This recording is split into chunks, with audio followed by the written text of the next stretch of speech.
Hello, everybody, and welcome to Troubadour. Sorry, apparently this was the wrong speaker for me. It happens. You're not sharing the game again now. So could we have to something? It was especially confusing because I can hear other sounds on Discord, but not the mic.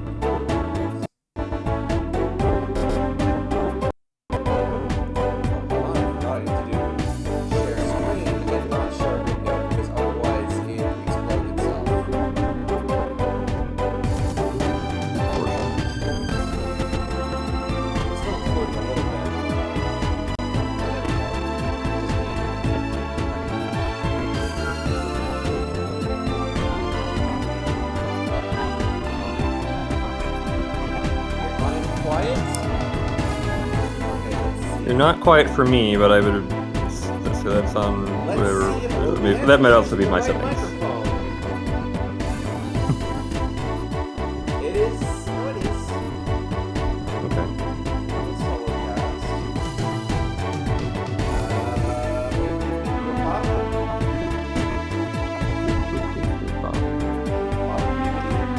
I might need to turn the game down as well.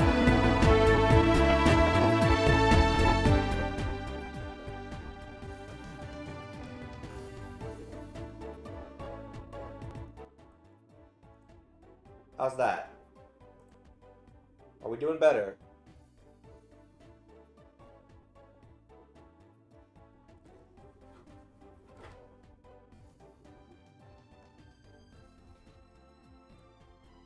I don't have Twitch chat open, so I don't know.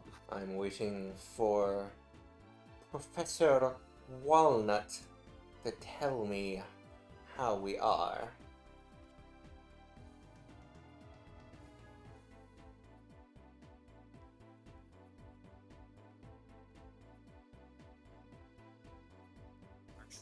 What do you mean? This is his proper PNG. Yeah. It was originally going to be temporary, but then it wasn't, as many temporary things tend to be. It's true. But yeah, how's the audio balancing now?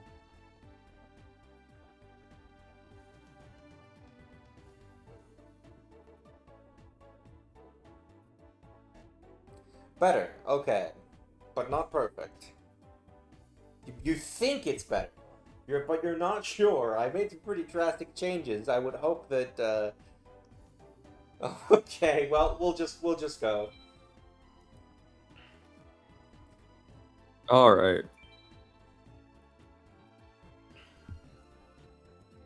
Alright, I believe we were doing tournament things last time with morale.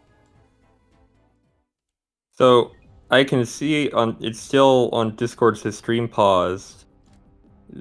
Jorb Huh. has minimized their application.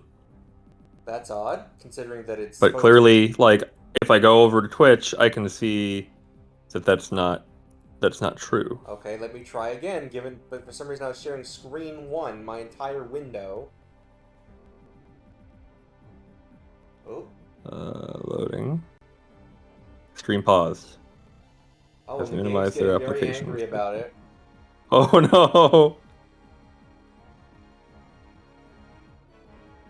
It's running at like half speed now.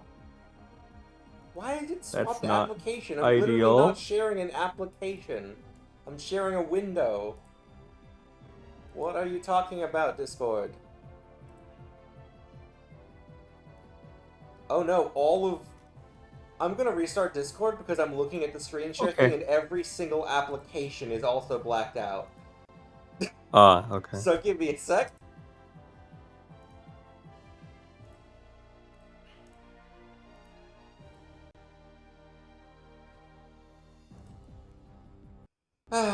Technical difficulties.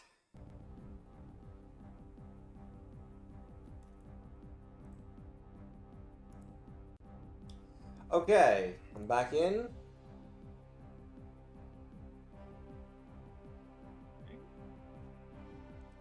Jason is now a loading screen. As always. Yes. Share screen. Okay. Are we good now? Yes. Okay. Yes. Yes. You are still a loading screen for me, however. Oh. Uh-oh. Why am I a loading screen? Let me just try and remove and re-add. Can you leave and rejoin the call? Yeah, sure. There we go. Hello. Okay, and can you still see the game? I can still see the game. Okay, I think the stars have finally aligned. Yep. The door I used to enter this room is gone though, so I'm trapped now. Oh, well, that's a shame. I'm still very quiet compared to Jason. Okay, interesting. I just turn me down. How about or... now? Is it that Jason is loud or that I am quiet? And no in-game audio? I can hear the in-game audio. Okay, I had it turned down, but, I'll turn it back up. So I'm quiet. I don't know what to do about that. I can't boost myself on OBS. I guess I'll just move my mic closer? Is this better?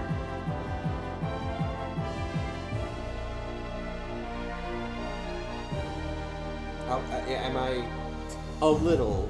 Oh boy. I can move my mic farther away. Unless it's in my headphones. I actually don't know if it's on my laptop or in the headphones.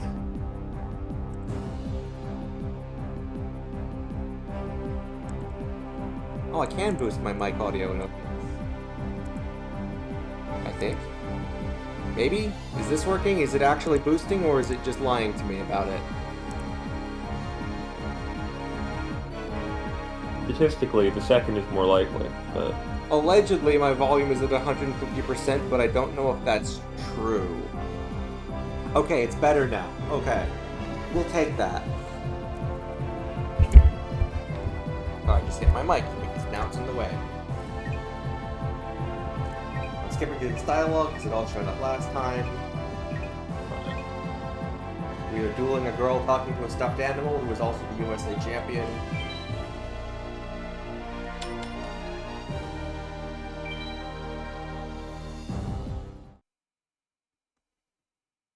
This really is the Palinop's experience, though. It is. Like, if you expected anything different, I don't know why. Mm-hmm. Ooh, Oh, right, I forgot you had Gravity Bind. Jesus Christ. How horrifying. Glad that's gone. What happened to it? I used... Disband? yeah, I just used the Liquid Duo, discarded it. I looked away for a second, and when you said like, glad that's gone, I sort of thought it was like, oh, this was like a problem, and they like banned it in tournaments. And you meant no, literally in this game.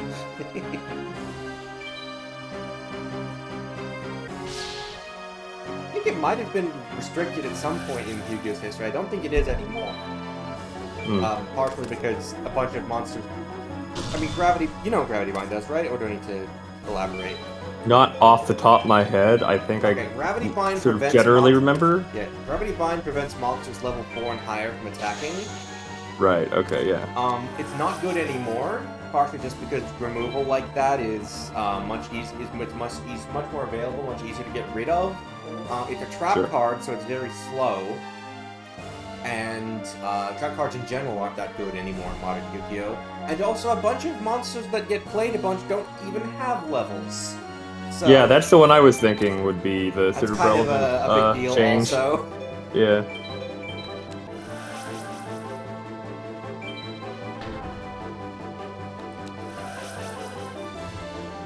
Well, that's just mean.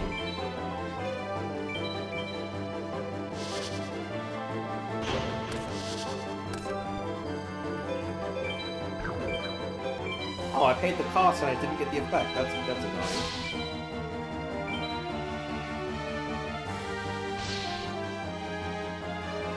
Oh yeah, Ultimate Offering is super banned. And it's never getting unbanned.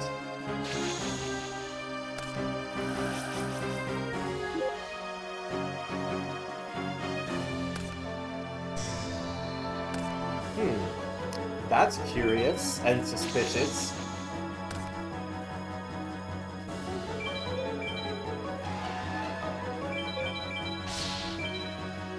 Oh, damage step. Alright, Title Morph.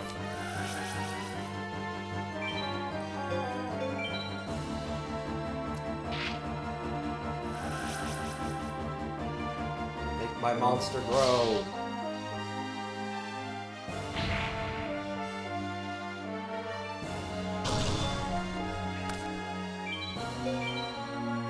Phase 2, the second one. Remember, kids, always set your back row in main phase 2, because situation might change between main phase 1 and main phase 2. Except for Rush Rules, which doesn't have a main phase 2. You really like that Fire Princess, huh? Me to the internet. Yeah.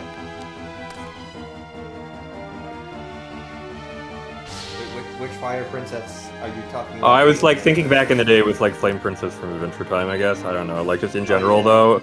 Like people like princesses and they like stuff that's on fire. So it's like generally it just tends to be. She summoned another one.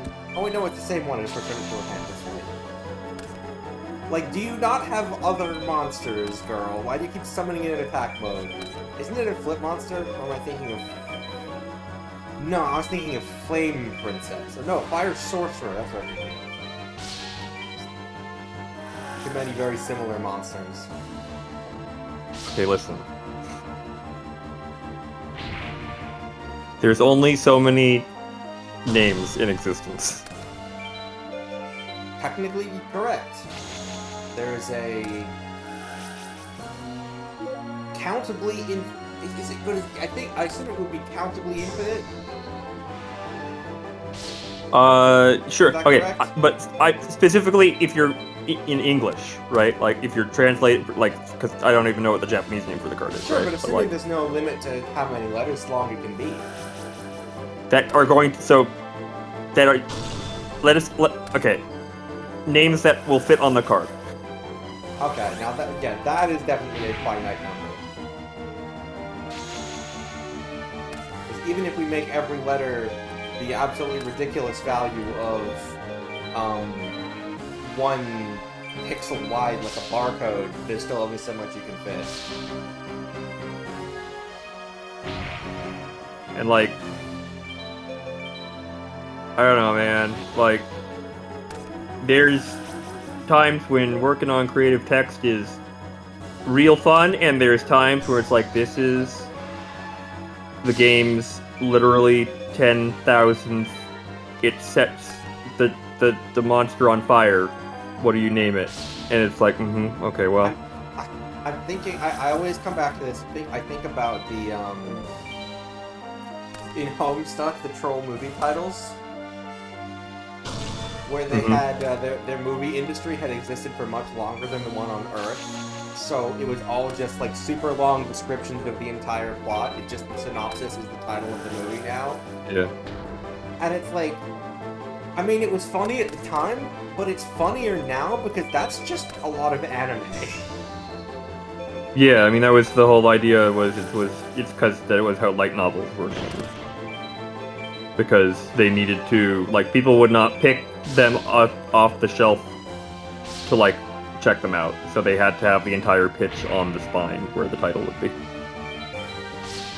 Anyway, that was an incredibly easy duel, probably because I got rid of that gravity pipe at the start by sheer luck. Otherwise, because last time, we ended last time by dueling her, and it was a slog that we ultimately lost. Mm-hmm. So this was a completely different experience. Fun. I just realized I have the chat on twice. Hold on. Kill. I'm just, like, I remember the most sort of, like, famous example of this was when, I forget who it was on social media, but was talking about, like, well, when we were going to Innistrad in Magic, we knew we wanted an angry mob card. We created a card that was entirely that, until someone then pointed out that there was, in fact, already a card called Angry Mob. Alright, so I'm gonna get the greatest amount of card advantage you've ever seen. So right now I have 4 cards, she has 4 cards in her hand, and I had 6. Sure. We're going with Duo. Spending 1 card to get rid of her 2. Now she says she's less exciting. Now Graceful Charity.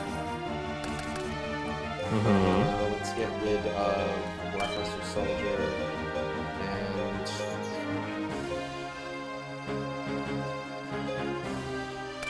that. Now she has 2 cards and I have 5. So I went -1 to make her -3. Yeah. That's pretty good. And now I'll kill her monster also.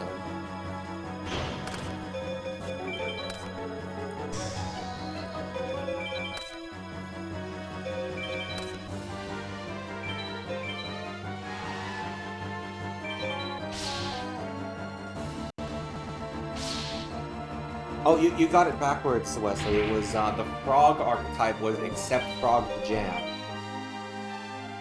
And then they changed it to, Slime Toad. We do need Slime the Toad now, though. We do. We also need a card called Jam Frog, I think. Yeah. I'm just thinking of a video someone did on the frog archetype, and every time it got to Accept Frog the Jam, he started censoring you shared the it. video with me. Yeah, he started censoring it in different ways, and at one point he just turned the emergency alert system and just skipped the rest of the card. Just went to the next one. It's like, they're, like... I don't know why I have that card in my deck, I don't even know what it does. The kind of joke that's, like, actually making a card called, like, Slime the Toad now would be, is exactly like that's what Magic keeps doing with their Modern Horizons set. They're just like, this is the weirdest, like, kind of meta joke callback to something that's sort of just, like, it takes advantage of, like, emergent phenomena from the long history of game development. My favorite being that I've told this story. I think I've told this story on stream before. That there was a card called, like, Greater Gargadon and a card called Lesser Gargadon, but there had never been a card that just depicted a Gargadon. And so the art direction for this card, when they actually did create a card called just Gargadon in one of the Modern Horizons sets, was just like, Magic has previously shown a Greater Gargadon and a Lesser Gargadon. We would like you, and it's like, illustrations attached. We would like you to illustrate an average Gargadon.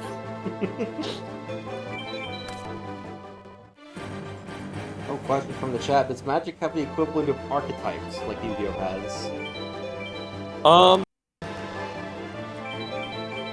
Not as, like, strictly defined. I think a big thing is one of the reasons that Yu-Gi-Oh! Relies so heavily on archetypes is because it doesn't have anything like Magic's color system. Right? Like, there are certain kinds of sort of, like,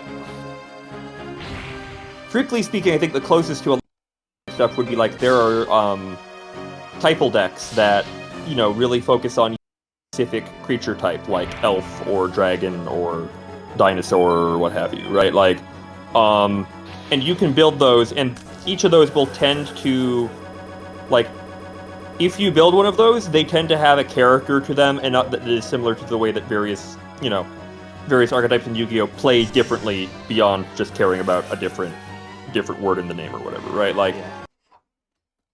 A lot of early Yu-Gi-Oh! Was there's much more sort of cross synergy between things, that it's much more fluid. But then there's also kind of like, apart from creature types, there's also If you'll excuse me, I'm opening there is Task Manager. ooh, yeah, I can hear that. It's like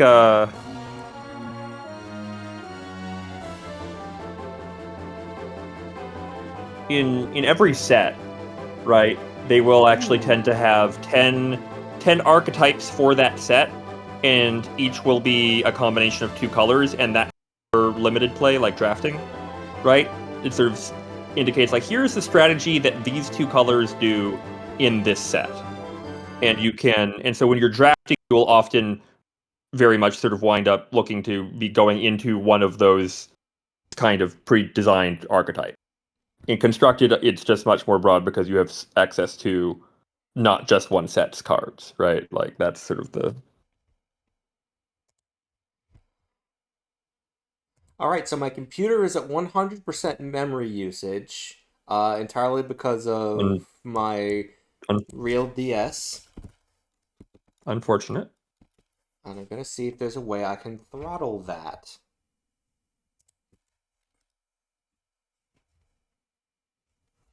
And actually, real quick, I'm just gonna restart the whole darn thing.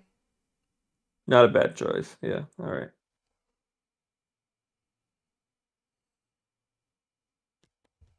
Because maybe there's like a memory leak going on.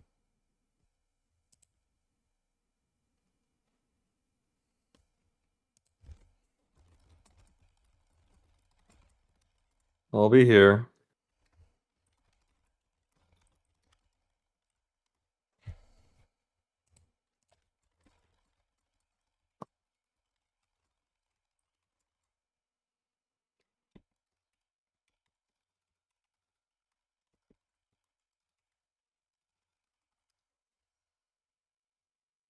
Halonot's experience.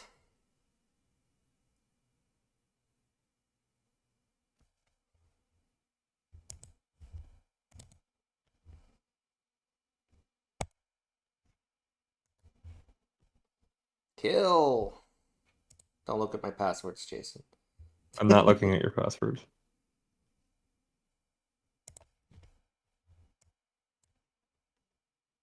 But that is, like, not good security. No.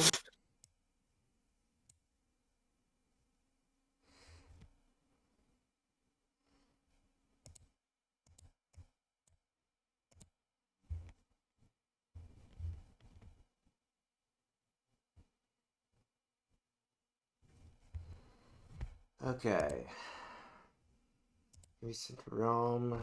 Load state.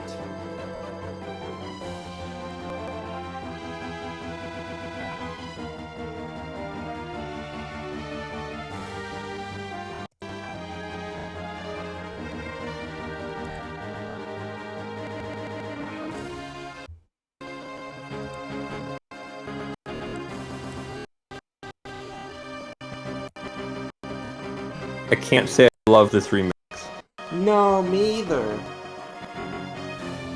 Trying to figure out what other things I can explode. Firefox is apparently also being a pest. Which I don't even have many tabs open aside from Twitch, but...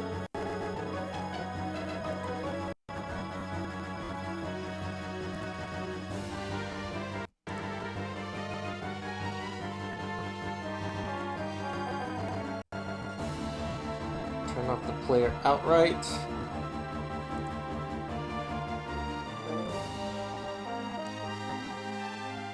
If I just hit end task on that particular...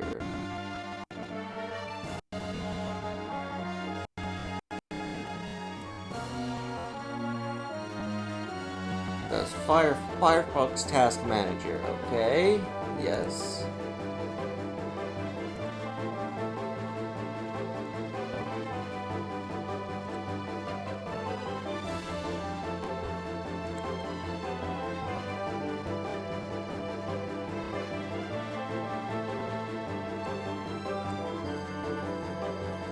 Okay, I think we're okay for now. I'm keeping Task Manager up just in case. Just to monitor the situation. Yep.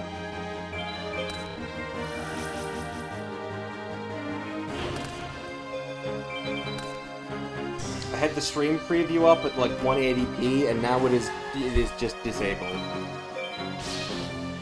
I've closed the player outright. Alright. Yep. That can make a big difference. The memory usage just went down about 40 gigabytes suddenly. Yep. Yep. No, that anything like it's just one of those. This is something that I've seen in like the other, like I guess like the other major place would be like in like a video editor, right? Like you can kind of see like the like low resolution preview as it's rendering. It's like if you just turn that off, it does it way faster. Like way faster. It's wild. Right, we've just been intimidated by a small girl. Oh, it's time for the next duel, okay? We don't get a break or anything. Mm-hmm. Oh no, it's Joey versus Bakura, never mind. Sorry, it's Joey versus Yami Bakura. Hmm. Joey, you better watch out, my deck is powerful. Well, Bakura, you're not your normal self. You're going to be my first victim. Imagine you're normally like, oh, hello there, everybody. Friends start talking like, I'm going to tear you to shreds. Like, huh, you seem different than usual.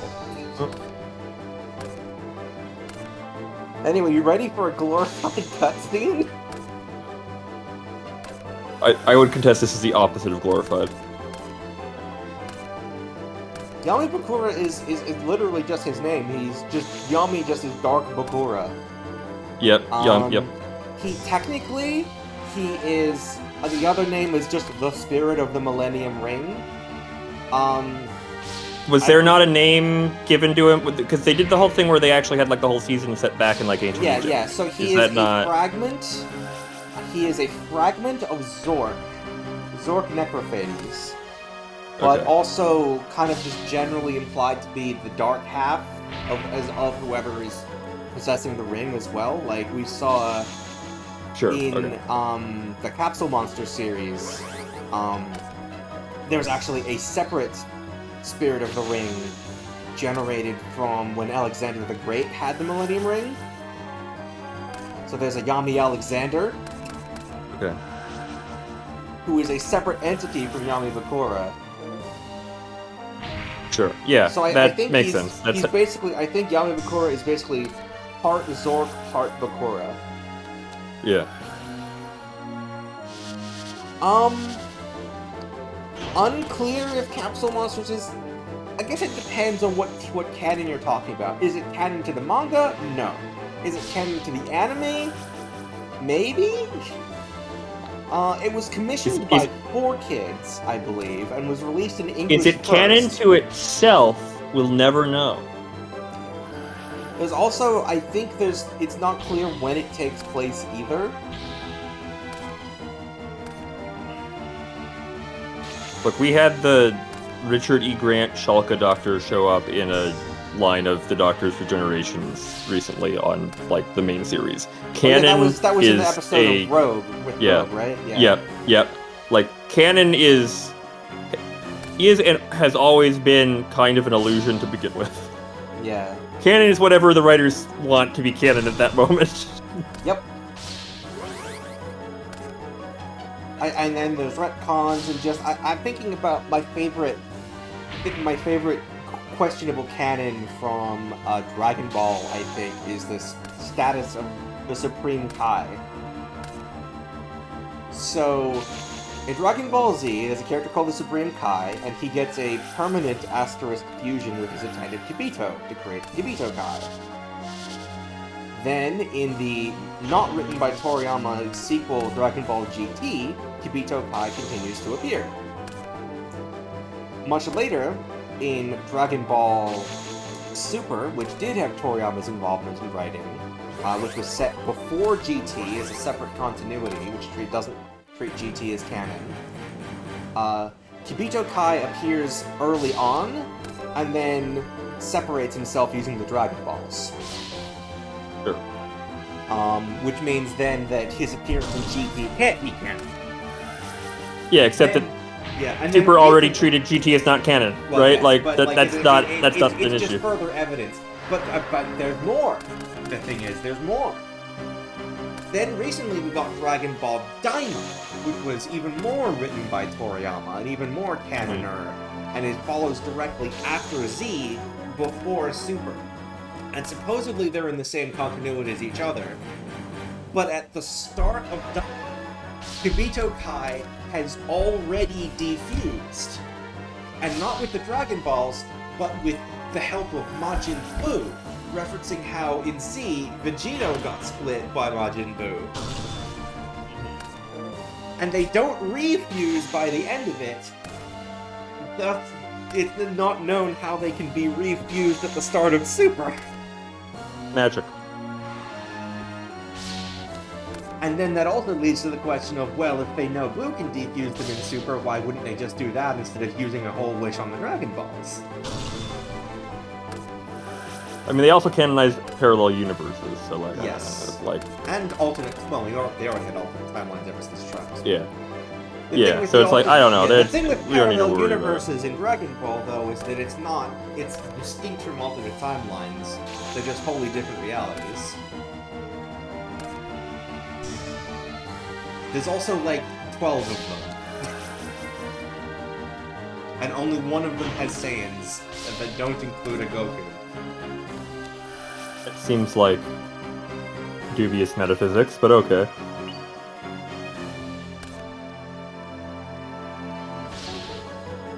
Other amusing retcons.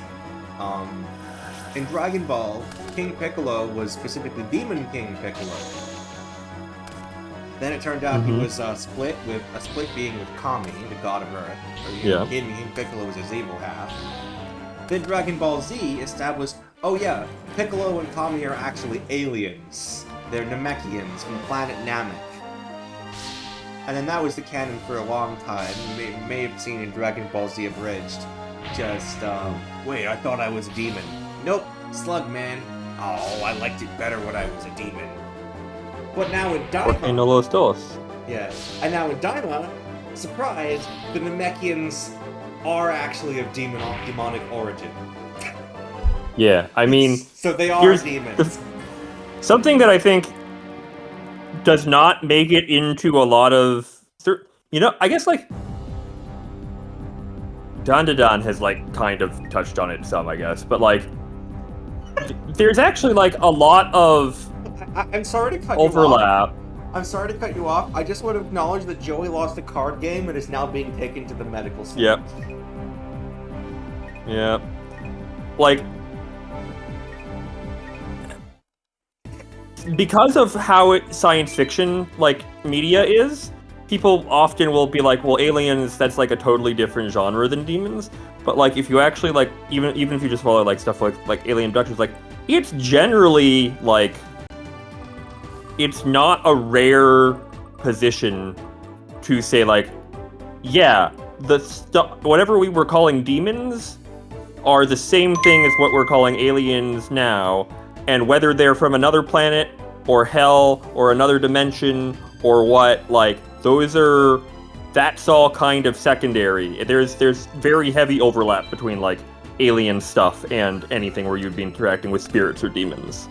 So, like, it's not the idea of, like, oh, well, they're aliens, but they have demonic origin, or, that's not actually that weird. That tends to be, like, that's actually what this sort of, like, mainline amongst schizophrenic conspiracy theorist opinion on what the gray aliens is.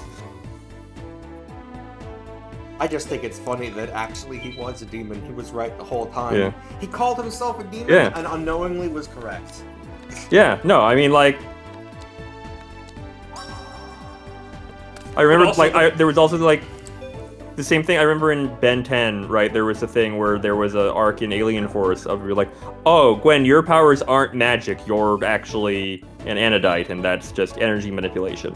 And pretty quickly, they basically did just resolve that into, like, cool, guess what magic is? It's a specialized form of energy manipulation.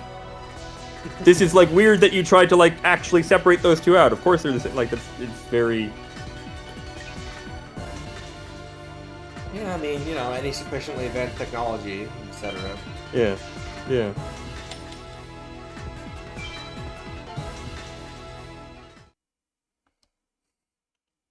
I saw a crossover fic recently between, this is gonna sound insane, between My Little Pony and XCOM Enemy Unknown, where Twilight gets sent to Earth during the alien invasion and all that stuff.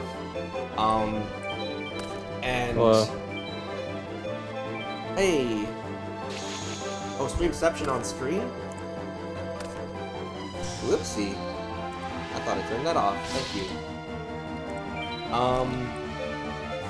But yeah, what was I saying? Right, yeah, I got it. So it turned out that, you know, there was this ancient equestrian magic amplifying mineral that, you know, is being searched for half the way through the story, and it turns out that, oh yeah, by the way, that's just Illyrium. Yeah, that's games. So all the aliens were basically using Illyrium to make circuitry, but it wasn't just circuitry. Well, it was both circuitry and also magic circles, which conceptually aren't really that different from one another. No, those, like, again, those are arguably just the same thing, right? Exactly. And we stop calling it magic once we have a sufficiently developed understanding of it that we can say that it's not, like, well, it's not cool. Okay, so what would be magic? And then they describe something like, cool, is that not what you're doing? It's like, well, no, because this is science. It's like, well, there isn't a line between them. It's just, yeah, that's... Yeah. I've actually heard that used as a theory for basically how Yu-Gi-Oh cards in the anime work. With, you know, how is it that newer cards still have monster spirits and all that stuff? Like, you know, how do all the robots and synchro monsters and link monsters, how do they have dual spirits? They surely didn't exist back in ancient Egypt. And it was just simple. Basically, they just analyzed. Nexus with the Millennium Eye was basically able to analyze the, you know, the spells involved in the original dual spirits and the mechanisms to summon and create them, and was basically just able to separate them into individual bits of code and replicate them and rearrange them to make new monsters. Yeah, I mean, like, the other thing is, like, there's also the flip side of, like, who is to say it isn't sort of like a platonic thing of, like, yeah, the same forces that led the ancient Egyptians to carve those giant stone tablets of these specific monsters is still influencing the production of cards. And it's like, well, they didn't have synchro monsters back in the day. It's like, yeah, but they do now. And so that, like, those spirits are just as existent as any of the others, and then can manifest as cards the same way that that's always been the case. Yeah. Right? Like,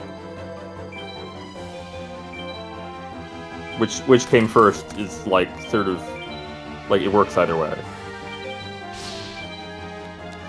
But yeah, it's just, artificial monster spirits that are just as real. They've been Yeah. programmed with magic. Yeah. It's just a tulpa.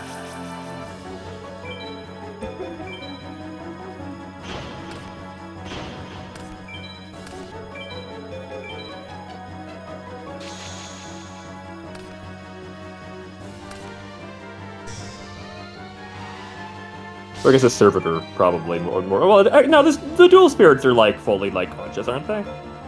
Yeah, they are Yeah. fully separate entities with their own wishes. And Yeah. So yeah, desires. tulpa. All right. Yeah. Well, it depends on. Well, I guess I was gonna say it depends on whether there's actually shadow game stuff involved. But I guess then that's the difference between whether there's spirits involved in the first place. Yeah. Because if Yeah. there's no spirits No, involved, so yeah, then like it's the thing just with holograms. Vulcans being elves, but the elf ones are on other planets. Like, yeah, that was definitely like that was, and there's actually I think various quotes from Tolkien and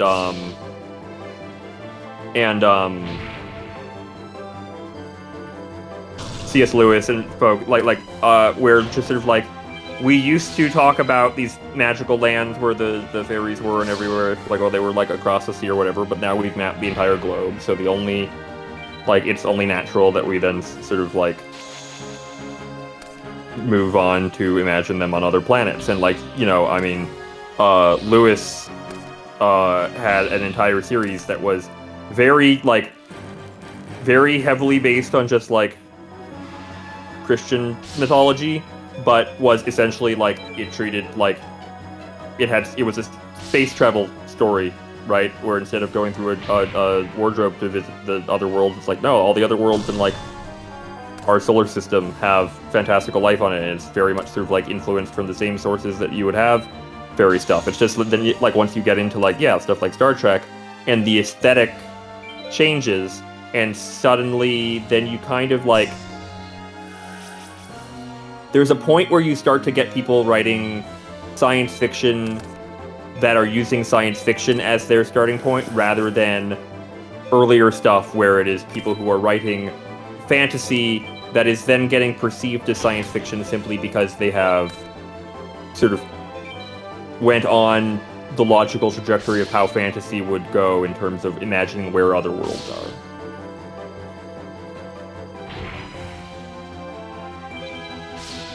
I'm just thinking about how in Yu-Gi-Oh! Arc 5 they've got like the solid vision system to actually give the holograms mass. And so you can like ride around other monsters and stuff, and they'll act semi-independently. And like, wait a minute, you've just made the shadow games, is what you've done. Yeah. Yep. It is all magic and technology is merely an infinitely fractal Ouroboros. One day in the distant future, we will invent the universe that we presently live in, etc., etc.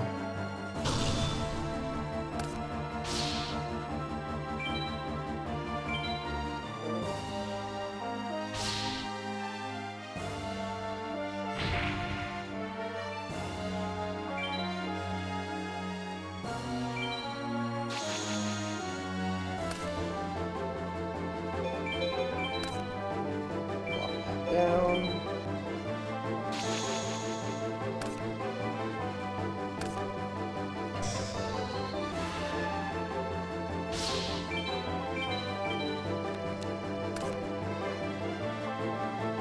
Okay, so not only was it I created one dude by sewing together body parts, and I'm not going to tell you how to do it. If you actually look at the sources like that he was using, they were not scientific sources, they were alchemical sources. Which is just like, cool. Then, like, great, that's fantasy. The reason we call it the first sci-fi is because it is then like, this seems different enough that it is clearly something else, but it's like, no, even there the boundary is pretty, like, not solid.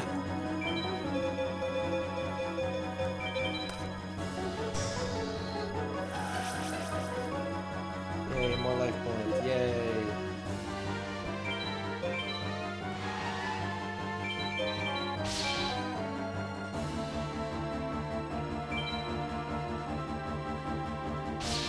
No, which I think it's like.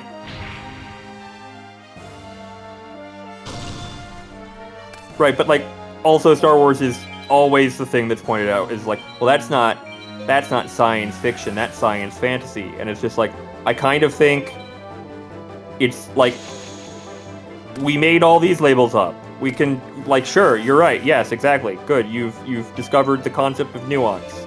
You should have more of that.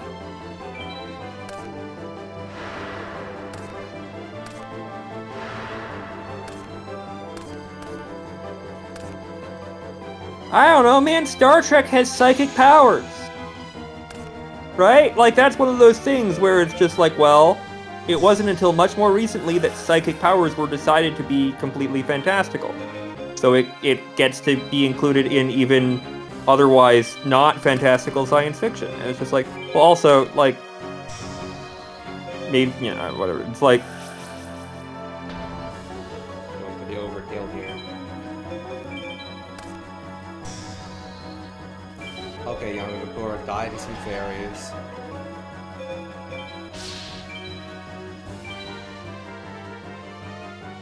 Pop. How do they have 1,700 attack rates? Answer me that.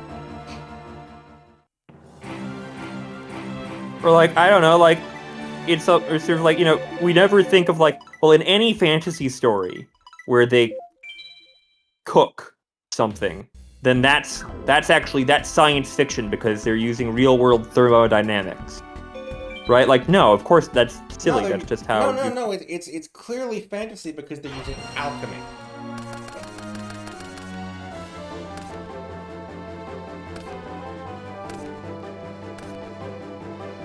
Again, these things are very much they're not that different. It's all just how you frame it. Yeah. Oh gosh, I want all of these cards. Let's get rid of the trap cards. Well, but like, okay, yes, faster than light travel is allowed in sci-fi, despite current understanding of physics indicating that's impossible.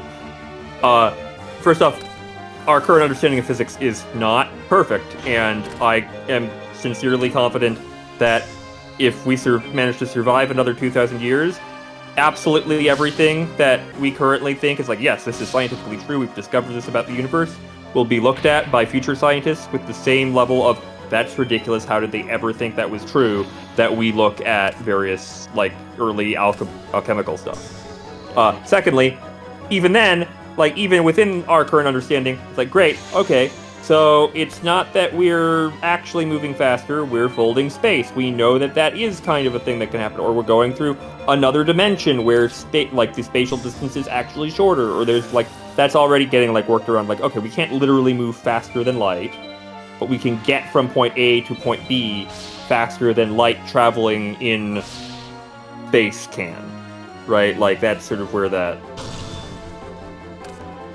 Whereas psychic powers, it's sort of like, again, there's a couple weird outlying statistical oddities in some of the research where it's like, okay, maybe there is something going on where the human mind can perceive something more than usual, but it probably isn't, like, how, like, to the degree that it would be useful, sort of is the issue, right? Like, even, like, that's the thing, like, it is currently, we're like, oh, we could find a way to do faster than light, whereas psychic powers are sort of like, if they're real in a way that science is not ever going to, like, acknowledge, because the research into them was, like, the actual, like, the real reason that the government stopped studying it was because they kept getting answers that were, like, kind of spooky, like, how did they know that? But were actually, like, useful for, like, spying, because they could only confirm that the information was accurate after they got it through some other traditional means, so they just started funding the more traditional means. Maybe if they had continued with it, they would have continued to, like, no, this isn't working and this is fake. But it is actually not true to, like, say the reason that the research stopped was because it was like proven to not exist. But that's basically what everyone thinks, and so I don't think we're ever going to get further research into it, and so it may as well be that we have established that psychic powers don't exist. I think we just need to do some research on the morphogenetic field, guys. So, you joke, but that is still currently like a pretty common, like, because there are people who are like, well, wait a minute, no, hey, this is weird. We're gonna keep looking at the psychic stuff, and again, occasionally they will get stuff where it's like, that's weird. Most of the time, it is like, okay, no, this is bunk. This is like, just recently there was a thing where there was like some mother and daughter who claimed that they were able to like perfectly do like, predict Zener cards, and then when they were put under, actual strict like testing sort of like stuff, they were not able to do it. And it's like, okay, well that's... I think that basically means they were being a stage magician. Yeah, and that's the thing. It's one of those things where it's like, yes, almost all of these are just like stage magic thing, or even if you're not intentionally doing it, a lot of it is often like what they found as they've researched is like there is a like preternatural degree of being able to pick up on like very subtle like details, like if you're like, particularly if you know the other person in the experiment well, and you can discern information, but it's not actually being like sent via like telekinetic waves or anything. It's just like very good reading of like body language and stuff like that. That is like actually really spooky that it works that well, but it is not psychic. It is just sort of perceptual, social, animal type stuff, right? And I think a lot of the time it's that. There are still occasionally times where there's a result of an experiment and it's like, okay, either there is some level of like fakery that we're not considering, where like even the science, like if someone's in on it who you would not think of, like whatever, or that result is weird enough that it's like like it's the same thing with like UFOs. Almost all UFOs are a bird or a weather balloon or the moon, right? It's shockingly depressing how often that happens. Yeah. I wanted to turn out that the moon actually is an alien spaceship. Well, like, okay, so like I think I've told this story on stream before as well, but so again, I read a book that came out in like 2017. There was a bunch of information about all the, the CIA psychic spying stuff was declassified, and someone who just like is not into psychic stuff, is into like military history, wrote up like, here's the history of like what they were doing with this and everything. And they're talking about some of the sort of the earliest sort of like interest in this stuff was this group of, I forget what they were called. I want to say it was like called like Excalibur or like some other like very sort of like, oh, this is like an organization from comic books type name. That was basically a bunch of like, they were like inventors in an era early enough that like, they were Nepo babies who also actually were like competent enough in the like sciences that their parents had made their money in, that they were like competent inventors, unlike these days, and were doing a bunch of stuff, and they had way too much time on their hands because they weren't working and everything. And so they started doing various stuff, and they did actually manage to like, they were doing stuff with Faraday cages. And because they had essentially decided that psychic powers must operate on some unseen, like, electromagnetic wavelength or whatever, right? And they were sort of largely seen as like, well, these guys are, like, they're not, like, they're, they're fringe scientists. They're not, this is not something to be taken seriously, particularly, or anything. But there was a guy who kept hearing voices, and he kept going around, and doctors just sort of figured he was crazy, and he eventually decided he heard about these people and went to them and said, "Can you figure out what's going on here?" And they stuck him in a Faraday cage, and the voices stopped. Because what had happened was he was a metal worker, and he had gotten some like metal coatings on, then like I think maybe he also had fillings or whatever, like something with his teeth. Right, I think, and then it turned into that a receiver? it turned into a receiver and was picking up a radio station, and that's where that story, like that idea comes from of like, oh, you have braces and you can pick up a radio station, is because that actually did happen to this guy.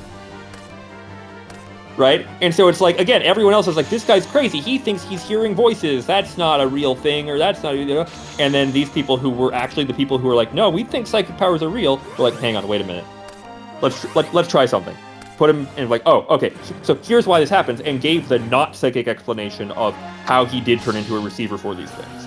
And sort of like, that then goes on to, I think, very much sort of influence people's idea of like, well, the way psychic powers work is they're like that, but you don't need the metal. It's the brain is picking up some kind of signal from other brains, or like that's sort of where that all comes from. But it is very interesting to me that, that there was an occasion where something's so in theory, it seems like, okay, cool. Could you actually do that on purpose? You give someone a specially shaped filling, and then you have a specific wavelength radio thing that you can use to communicate with them. That doesn't seem improbable, honestly. Not practical, but probably do it.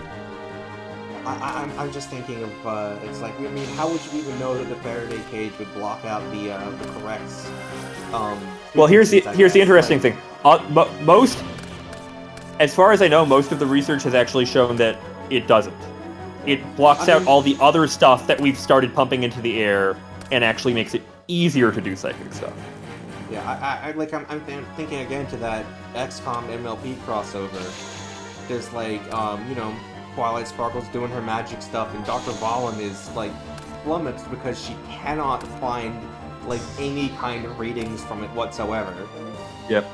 That happened in the current magic story, right? Because it's set in this space setting where actually everything is largely it's technology that's based on using magical energy, kind of like how we would use electricity essentially, but it's technology as opposed to magic.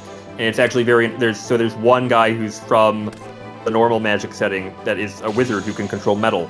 And they note that of that's weird. When he did that to that person's armor, I didn't get any readings. How are they doing that? But yeah, there was stuff I think that's in this particular setting, it was there's a magic field. Yeah. And it was Twilight comments wow, the magic field here is so stale and unused. But there is one, so I can tap into it. And as she starts using magic, it starts massaging the magic field on Earth, basically, and so humans start manifesting their own magic, because now it's easier to tap into. But it's stuff like Dr. Valen can't get any readings initially because she just doesn't have the equipment to read the magic field. Humans just haven't figured out how to do that. Yeah. Particularly if it's not if it's not actually literally electromagnetic and it's something else. No, it's a different and that's, type of thing. Yeah.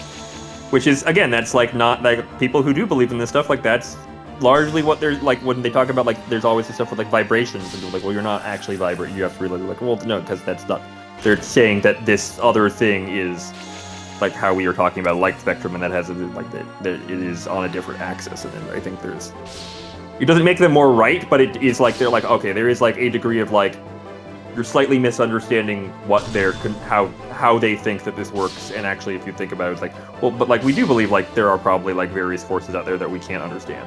It's just real fucking unlikely that they happen to work the way that fiction tells us. yeah that fiction or that new agey any psych that's realistically not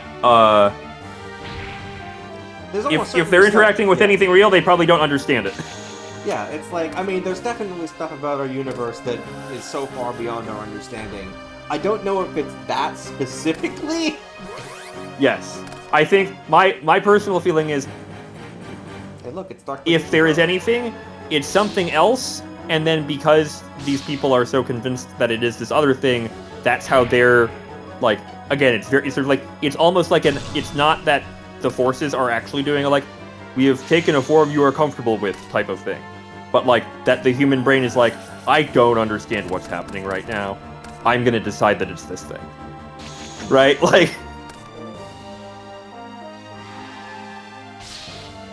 I don't know, I will again, it's very interesting to me that if I take a real fucking high dose of psilocybin, I sure do see gray aliens. Right? Like, pretty sure that's just my brain.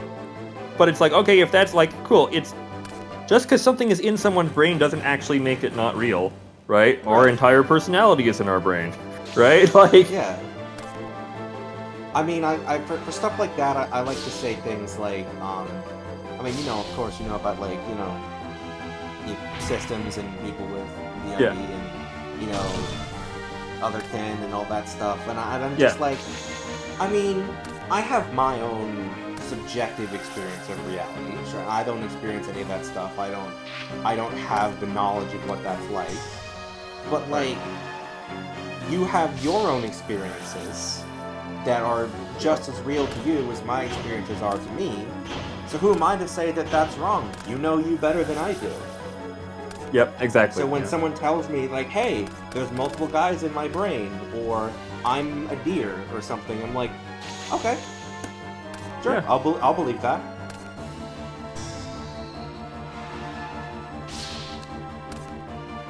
Plus, you know, it costs. I mean, it costs nothing to be open-minded and kind. Absolutely. There's like, and I guess like obviously like that's different than like if someone says I can tell the future, and my tarot cards say this, and operating under that is some kind of objective, like, knowledge that. Oh yeah, that's you should like that's a different thing. Yeah. But if it's just like if subjective personal experience, you know. Yeah. And I think that like I would extend that even to, again, like people who are like, I was abducted by aliens. Like, sure, you're not trying to sell me anything. I don't need to change my decisions. Don't need to really base anything on, like, the only thing you would need to adjust in that situation is like, cool, I guess if I had not previously considered the possibility it is possible for someone to have that phenomenological experience, I should now entertain the possibility. It is possible that at some point I could encounter that phenomenological experience, but like that's not, like,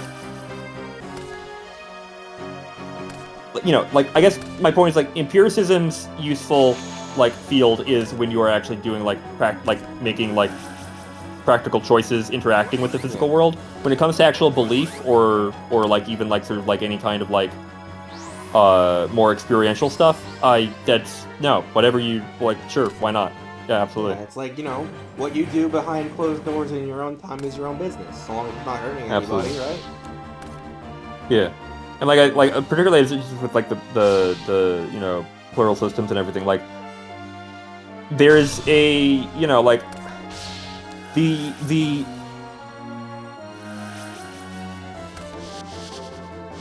sort of like philosophical metaphysical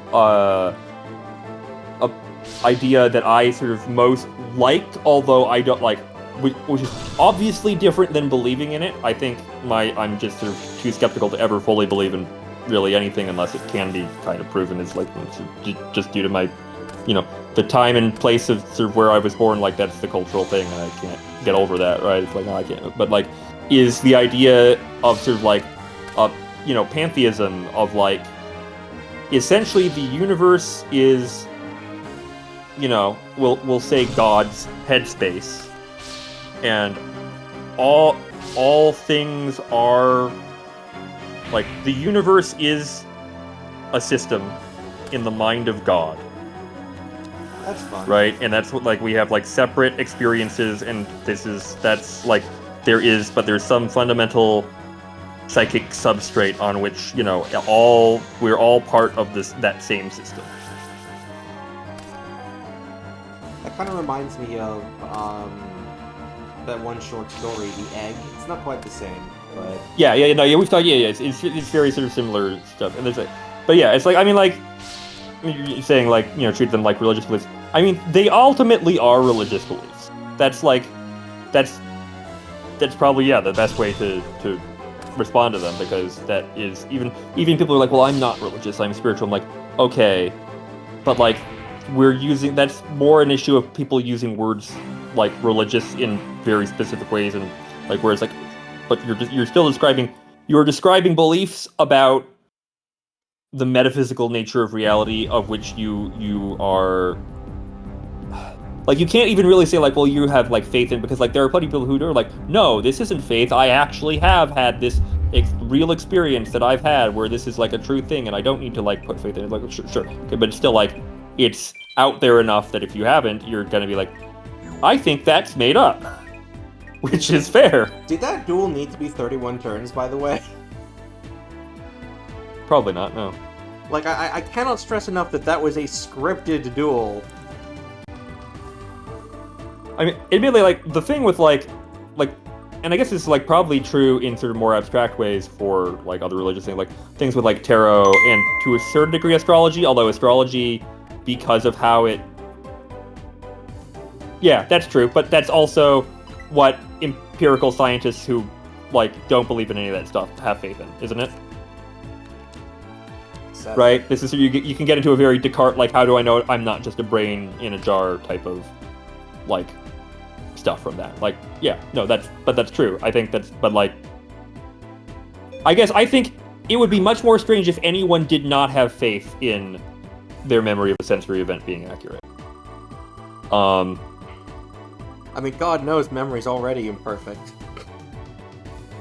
Sure, yeah, no, but, like, there's a certain, like, margin of error within which you kind of figure you probably remember something, like, again, in the case of, like, abducted by aliens, it's like, well, that's what I believe. I guess was I abducted by other people, and I've, like, masked that with something more palatable or something, like, sure, fine, whatever, like, you can get into stuff like that, but you don't, yeah, no, I mean, then, which is, you know, I mean, yeah, that's, oh. But, like, in theory, tarot can actually function on the same level as, like, ink blots, right? There is a functional way it does work, it's just not... It can't tell the future. It can't tell the future, but it is, like, psychologists will use it for, like, stuff like that, yeah. Right, but, again, hallucinatory experiences and vivid dreams exist. How do you know that this is not a hallucinatory experience you're having right now? How do you know this isn't a really vivid dream? Yeah, I mean, I remember hearing a story of someone who got into an accident or something, and, like, while is this the lamp story? Because that wasn't true. Oh, well, okay. Yeah, it was the lamp story. Yeah, that turned out to not be true. But stuff like that can happen to a certain degree, like... I love that I like barely got into it, and you're like, oh, is that the lamp story? Yeah, because people will tell that, and that's somewhat exaggerated, largely because once you're out of the experience, it will often fade enough that you're not going to have, like, that whole, like, I actually spent this much in real time trauma counseling stuff that they sort of talk about having after it all. But it can be pretty damn close. Yeah.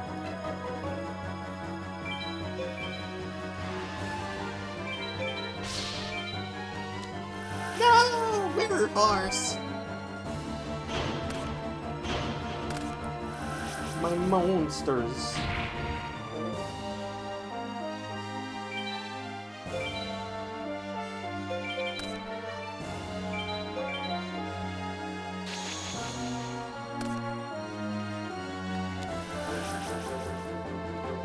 All of the calls. Also with vivid dreams, like, I remember there was that study that showed, like, the way the human brain processes external sensory input is essentially actually kind of, like, the same as dreaming, but with an additional, like, layer of information factored in. So... it's like, well, okay. I mean, like, think about this. Like, what if, you know, it, like... I don't know how to quite articulate it. Like... Me every day. Dreams aren't real, because they're actually just, like, your brain sending various signals and stuff. And that's not the same thing as something that's happening outside of your skull and being then interpreted and everything. Like, what if then, like, at some point turns out, like, oh, space-time is actually being generated by signals in this greater, like, network of alien matter. It's like essentially that it is like, oh, the universe is like, okay, well, how is that different than what our experience in a dream is? It's like there's a certain boundary. It's like, well, there's like, okay, this is what's happening to me, and this is a thing that is then also including other people. But if the requirement then is, well, other people also have to be able to experience it, there's plenty of group experiences and people who can confirm the same like stuff in what we would assume is a hallucination or a dream. There's entire subreddits dedicated to people who are convinced that they are all dreaming the same like location that none of them have ever actually been to. Like, and arguably that's what demons are, or it is a hallucination that there's a reliable way to invoke that people know various things about, and so then when they hallucinate it, it's similar to the way that other people have hallucinated it. But if that information then exists outside of any individual person, because it's based on the history and everything, then there's a weird way in which that hallucination is still external in the same way that like Santa Claus kind of functions as an entity that affects reality in that it makes parents do the stuff that they do pretending to be Santa Claus for kids. There's weird ways that the sort of layers of physical and mental and everything overlap that we kind of take for granted, and it's just that when those get pushed a little bit more than we normally run into, we start running into issues where people have ways of articulating their experiences or do have experiences that are sort of outside what our worldview would allow for. And I think that it often really is a question of like people not being able to communicate their experience accurately more than people's experiences being unreal in any kind of like fundamental way.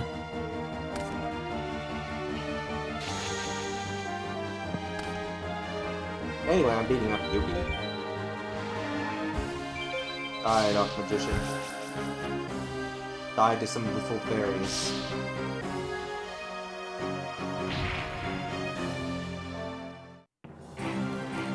Jorb, you're not beating up Yugi. You're sitting at a computer looking at a screen, pressing buttons.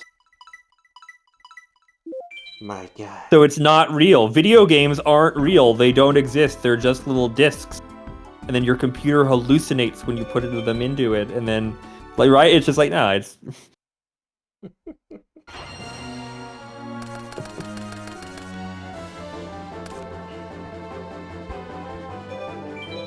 Reality is very strange. Yeah.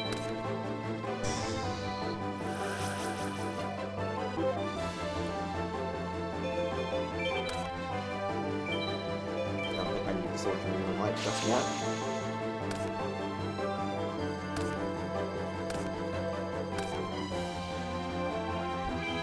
Yeah, I mean, I think that that's absolutely true. That in the weeds, not useful for practical purposes.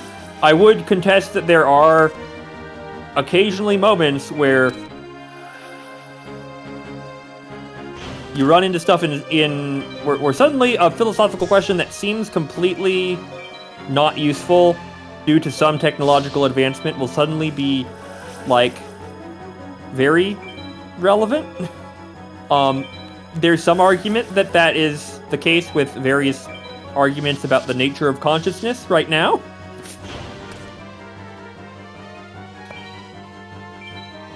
I don't think that it's nearly to the degree that some people think, but there is some level of like, okay, well, the lines around these things need, like, we're using definitions and they mostly work, but then occasionally stuff will be like, well, hang on, by that definition with this count, and you have to be like, okay, well, wait a minute.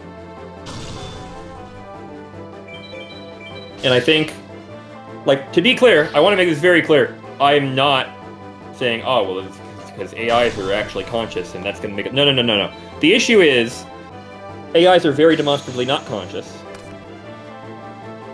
But they are complex enough electrical systems that any strictly material... Like, okay, if they're not conscious, then by any strictly materialistic model of consciousness, a human brain shouldn't be either.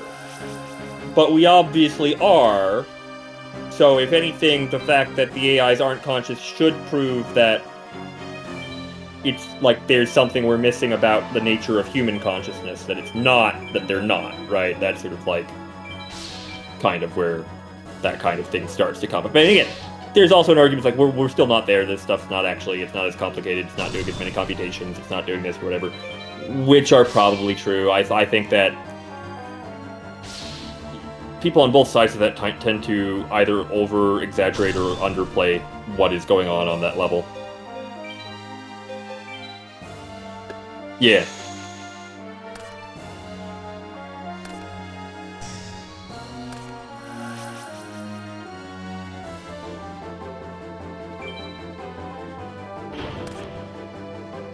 The box.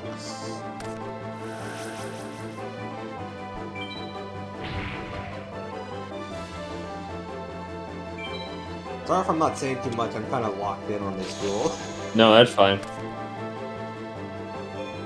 I'm used to people just kind of zoning out if I start talking about philosophy.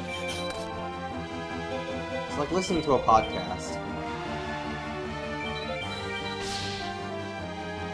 There's, like, true, there is, like, there's no, like, is there, like, a worse feeling than having a face-to-face conversation with someone and realizing that you're currently their second screen content?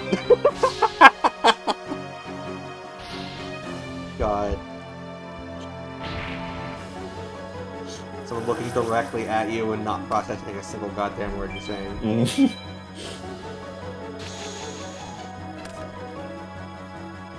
Yeah, no, yep.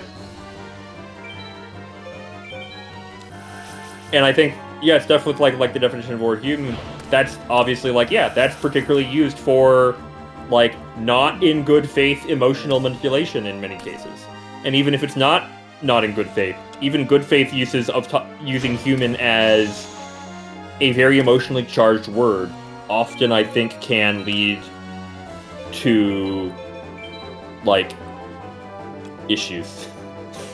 I really, again, this is a very minor, but I really like in, you know, this is a very minor excuse to talk about the current Magic story, but I really like that in the space setting of The Edge, humans are sort of like repeatedly made not the default species. To the point that they're like, no, the Eumidians are way more common than us, way more diverse, way more, like, there's actually like most of the things humans tell themselves are special about themselves aren't true about humans. They are true about the Eumidians. And there's like a Eumidian who is like this like giant praying mantis, but like multiple other characters are like, they're really beautiful, and no human characters get comments like that. It's just like, yeah, the standard of beauty in Pinnacle space is Eumidian, not human. No, I guess you're right. The political stuff is not necessarily involved. I think it is often, it winds up showing up at some point in the conversation, but you're right, that's not necessarily the point of, yeah. That reminds me of something that I always keep wanting to see in like any kind of multiverse story, but never do. Mm-hmm. It's like, why is the POV character always like the prime version of their character?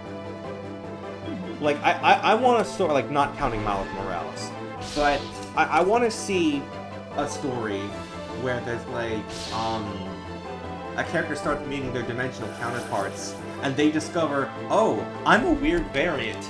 Everyone else is based on like this one idea, and I'm the one that isn't. There's a couple. There. I mean, like, what do you mean you're all samurai, and I'm the only one who's not a samurai? Yeah. The other, like, sort of, I don't know. Have you watched My Adventures with Superman? Say again? Have you watched My Adventures with Superman, the cartoon? I have not. There's a episode where the show's version of Lois meets a bunch of alternate universe Lois Lanes who are all like very successful, multiple Pulitzer Prize winning reporters, and she's she's an intern. It's just like, this sucks. No, I'm the intern version. I'm the intern. But like they play it sort of interestingly because like the plot of the episode is no, Superman always like turns evil and kills everyone, which Lois, like the main universe for the show, Lois, and the audience is like, that's not true, that's not correct. And you sort of realize this is a very skewed, like the fact, like the only ones who are going to come to another universe are the ones who are from this specific kind of other universe, but that doesn't make that universe actually more common. You know what I just realized, actually, is that they have done exactly that with Invincible. Oh yeah, no, I think, I have not watched or read Invincible, but I given to understand there's some degree of that there, yeah. Yeah, basically, across the multiverse, all of the alternate versions of Mark are almost always evil.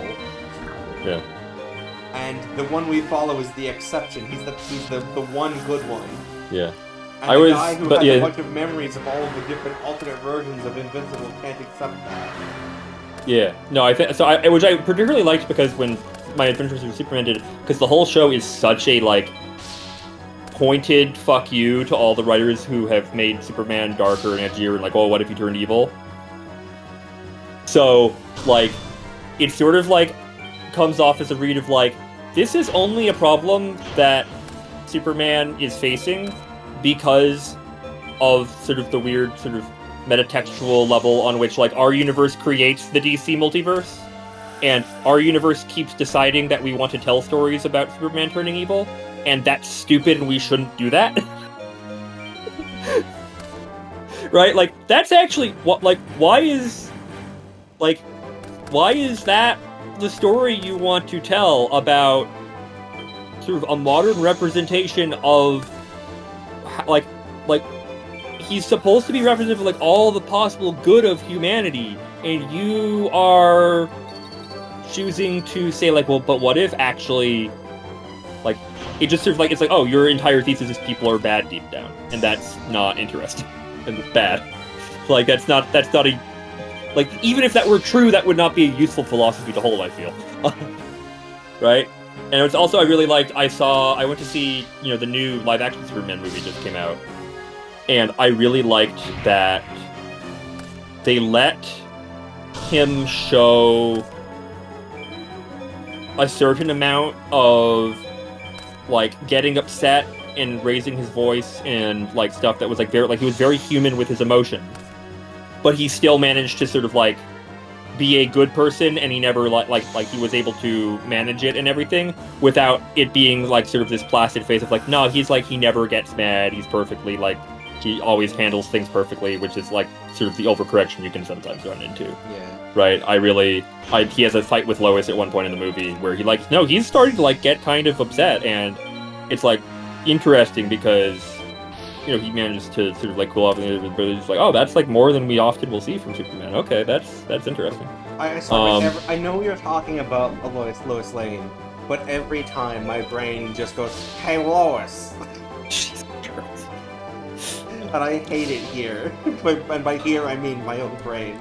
You need to, like, I truly, you should watch My Adventures with Superman. Because it is, then you'll watch a whole show with, like, exposure to then Lois referencing that character and stuff, and that might help with that. But also, it's so fucking good. It's so fucking good, because they, again, both the new movie and My Adventures with Superman do something that the Arrowverse also, I think, managed to do this, but, like, certainly they didn't do when they cast for Man of Steel or any of that stuff, is, like, they cast Clark Kent. They paid attention to, this is a story about Clark Kent, and Superman is a sort of mask that Clark Kent puts on, and I think, again, oftentimes you'll run into the issue of people thinking that Clark Kent is the disguise that Superman wears, right? And it's like, that's fundamentally wrong. He's Clark Kent first, which to the degree that... Superman is Clark's alternate identity. Yeah. Have you watched Star Trek Lower Decks? I have not. I haven't watched a lot of things. Okay. It's like, I don't, that's the place that I know the guy who voices Superman in My Adventures with Superman from is in Star Trek Lower Decks. No. Bruce Wayne is the disguise. Yeah, or maybe this is what you mean. Bruce Wayne is the disguise that Batman wears.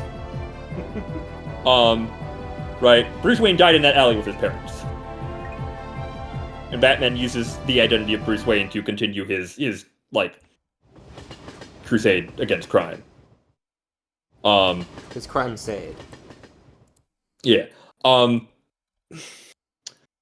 But the guy who voices Clark in My Adventures with Superman plays like kind of the dweeby, like always pushed around, spineless crew member on Lower Decks, which I just think is like, and again, it's like Clark is an amazingly awkward, doesn't like.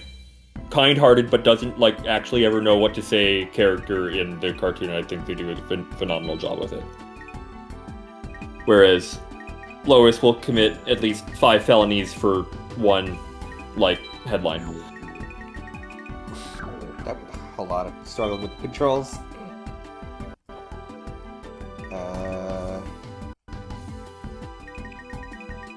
Oh right, there's a touchscreen. I forgot somehow. What's this? No. Find me all of the forbidden cards. The new Superman movie also finally has Nathan Fillion as Green Lantern, but not Hal Jordan, because he's actually too old for that now. He's playing Guy Gardner. I guess I'll put the Forceful Century in my deck. It's the only forbidden card I have. Yeah. I mean, like, that's a good way to point it. Yeah, Clark Kent is still alive. He's a bumbling, farm-raised, mild-mannered guy since he was adopted near birth. Yeah, he's been Clark Kent ever since he was a baby. Whereas Batman hasn't been Bruce Wayne since Thomas and Martha Wayne died, and he was raised by Alfred and set his entire life towards unhealthily dealing with that trauma. Wasn't there like a story where like he like had to reveal his true name or something, and like he was like compelled to speak the truth somehow or something, and the answer he gave was "I'm Batman"? You know what? I don't remember for sure, but that definitely sounds correct to me. Because that, like, I definitely remember that being like a thing of like, no, he calls himself Batman in his head, right? Like he does not think of himself as Bruce Wayne on that level. Like that's a.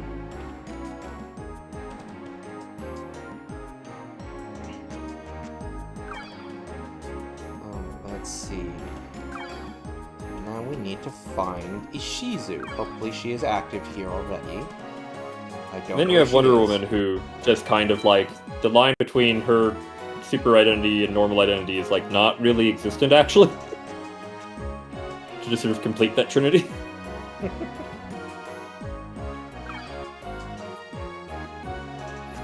It's like, where does, like, which one's Wonder Woman and which one is Diana Themyscira?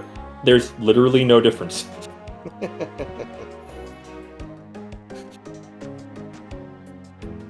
I love the story where the shapeshifter tries to impersonate Clark Kent, and that's how Superman catches him.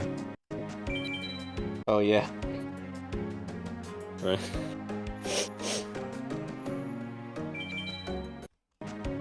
It's like, oh yeah, I mean, he's a credentialed reporter. That's like a useful person to impersonate. It's not your fault it didn't occur to you that,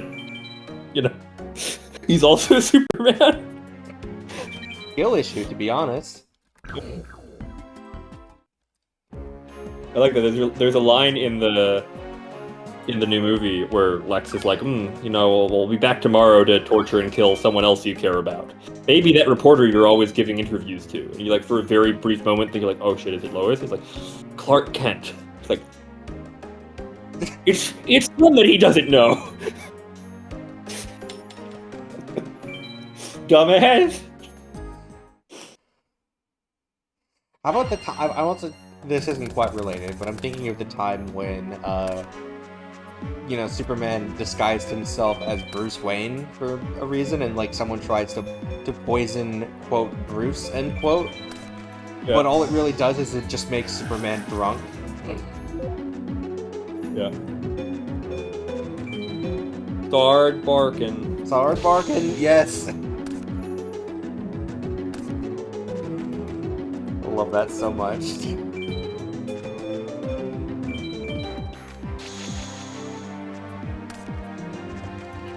I also like, I don't remember which version of it was, one of the older Superman movies, shows, question mark, had a scene where Lois figured out that Clark and Superman are the same person, and so she shoots him with a blank. Yeah. I think that was... And it's just the change. Oh god, was it the body movie or the show? language. But yeah. Oh yeah. Okay, yeah. That's the famous. That's famously the Christopher Reeve. Yeah, he like turns up like, okay, no, yeah, that's like, you can really tell how like, oh, that's a convincing. Like the other thing is like, even without glasses, as like, it's like the you thing can like see the shift from Clark Kent to Superman. But even it's like, wow, that guy really looks like Superman. You'd sound insane to say that it's actually him. We all know who Superman is. He's the alien Kal-El. He lives in the Fortress of Solitude at fucking Antarctica. Why the hell would Superman disguise himself as like a normal person? That's it. Like that's like kind of the key. Is most people would not think that would be a thing he'd do.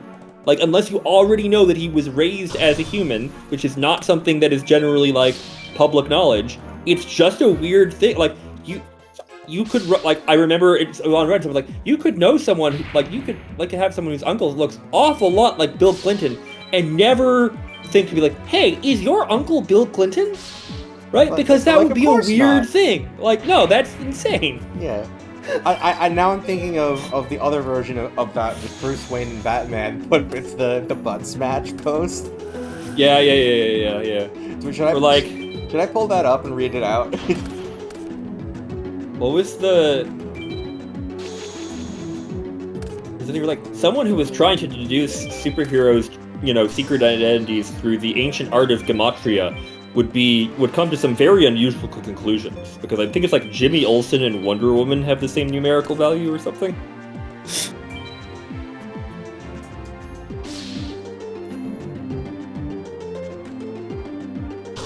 But yeah, or like there's like the very like I believe there's a very classic like no one's ever seen Bruce Wayne and Superman in the same room before.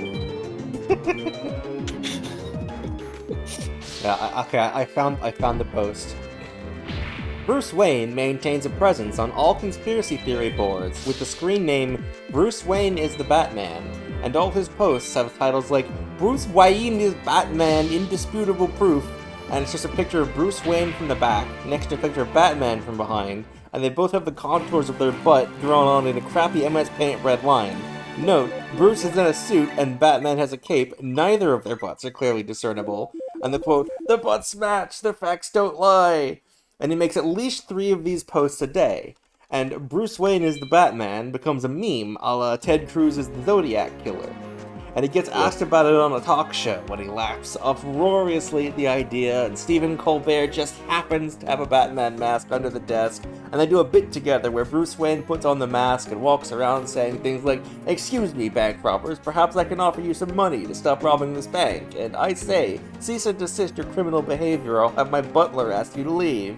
And the audience is losing their minds laughing at the idea of this pampered rich guy taking on the Joker on a bi-weekly basis. And then anyone who suggests Bruce Wayne is Batman in earnest gets met with mocking, oh man, do the butts match? Comments. I mean, like, the other thing is just, like, again, even without doing all that, which presumably, like, you know, it's like, sure, that makes sense. Like, realistically, like, if he is, again, he's Batman and he's performatively being dumbass billionaire playboy. Like, it's just fundamentally, like, that's not... But Batman is stopping crime and billionaires are criminals. Obviously, he can't be Batman. like it's already...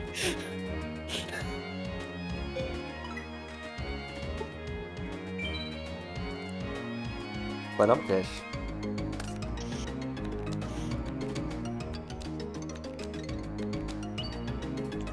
Named the Aqua.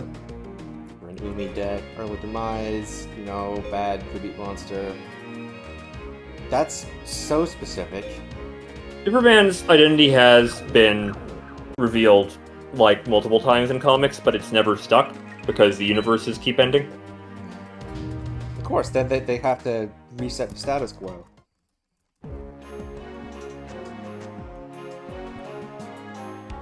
It's one of those things where it's like, it's weird. They never had to do that between different versions of telling the Greek myths. You don't have the fucking Titanomachy happen every time you want to tell a slightly different version of, like, how Dionysus was born or whatever, like... Well, I think the distinct thing between that, at least, is the Greek myths, at least... I assume they are told generally in a sense that this is probably meant to be true. So you might just say, I don't remember the world ending. Well, neither do the characters in DC Comics, though, most of the time, right? Like, yeah, but at least then you can go with, I mean, it didn't happen on our Earth. Except it has multiple times, actually. Don't worry about that part.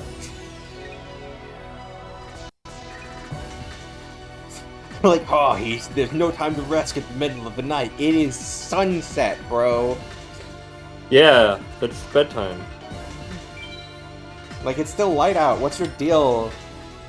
Look, Dark I'm Zone over. I'm Zone. over 25. Bedtime is Hold on. like I need the to, first sign I of need the to make a dumb shadows. joke. Hold on. All right. Yeah, I'll just volume mixer. Yeah, I am over 30. Yes, I am. Yes, I'm 31. My point was, Wait. I'm very old. I'm that far past, like, I'm well past the point where you can have bedtime later. Why? Was my point. No, yeah. I say actually generally falling asleep around midnight, but, No, that's not it. Where? Come on.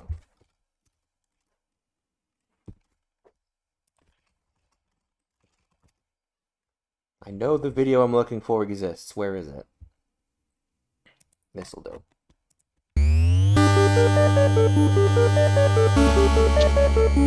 I just realized I gotta add it as an audio source on OBS.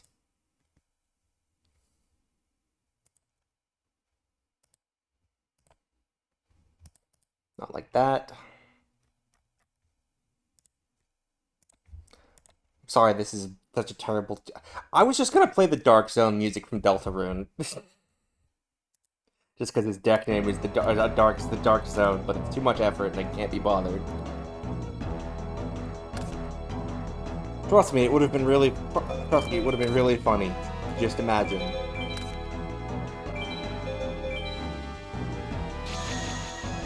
I mean, like,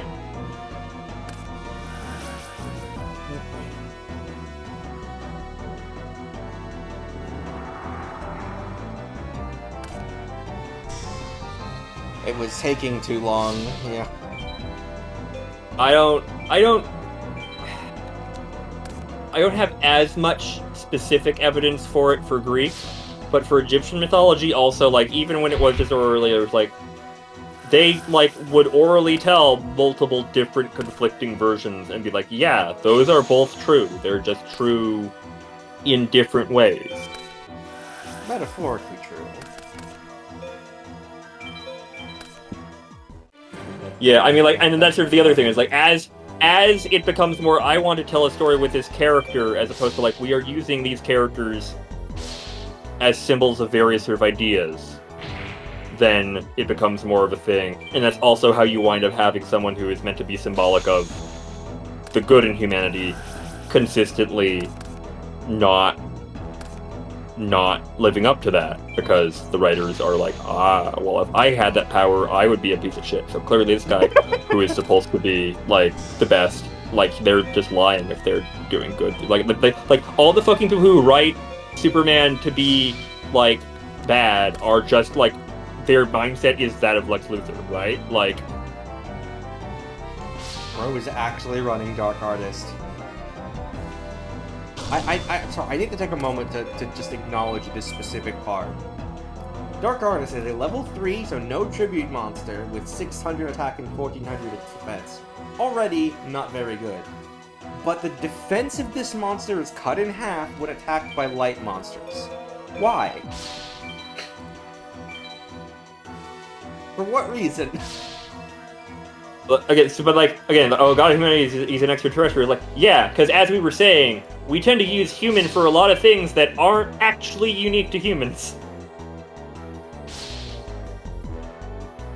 Plus, he's raised human. Yeah, he's like it's like if we actually like want to like follow back the mythology, like well, like the same way that we're like, oh well, the Greek god Zeus was borrowed. You know, we can trace back to Pan-European. You know, they had the Sky Father, blah blah blah. Like, it's Superman was created by 2 Jewish people.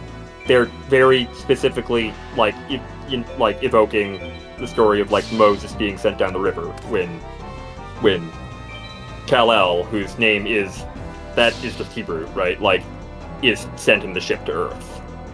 So we have this sort of like way that through allegory we are tying it into Earth's symbolic sense of like ethics and light and stuff in a way prior to like, even if like then the text is like, but he's an alien, it's like, right, but that's like, again, that's sort of confusing the level of like symbol, and so, and particularly because then he's like ultimately like everyone, like, because also then that sort of almost is then like more human in a way of like, well, everyone feels like they're from like they're not in the right place or whatever, and talking about like all this stuff, and he's like, you know, again, it's people have most recently been like, well, he's, you know, he's the ultimate, you know, immigrant, right, story because of all this stuff, and I think that's like the reason that he's extraterrestrial is not like that's done for reasons that then, because of how that affects the story, wind up making him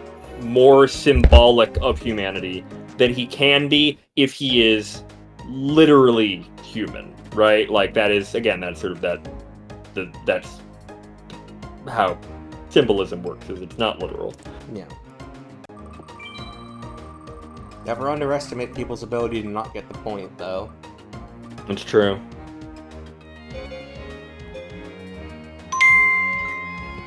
Yay, shadows in the labyrinth. Yay. I forget what, I think Kal does mean something in Hebrew. El is literally just, like, that's a name of God, right? Like, that's right, that's actually the god, that's the, back when there was a pantheon and they hadn't become monotheistic, El was, like, not the same as the Jewish god, but every sort of group in the area essentially did like a syncretism where they said that their local god, so like for Jewish people that was Yahweh, they would say like, well, they're the same as El, whereas like the Edomites would have said that Quaz was the same as El, and like, you know, each of them would have done that. And then because the ancient Israelites were the only group from that area that survived, when they started saying that they were the same one, there wasn't really anyone to say that's not true, and so they just slowly morphed into, and then, you know, eventually you get down to modern day where there's this very homogenous sense of like a one god, and that, you know, those are just 2 names for the same force or whatever. It's like, that's not historically accurate, but whatever. I think it might be. No, I'm gonna look it up. Now it's gonna bug us. Panic has decided to come What back did- more.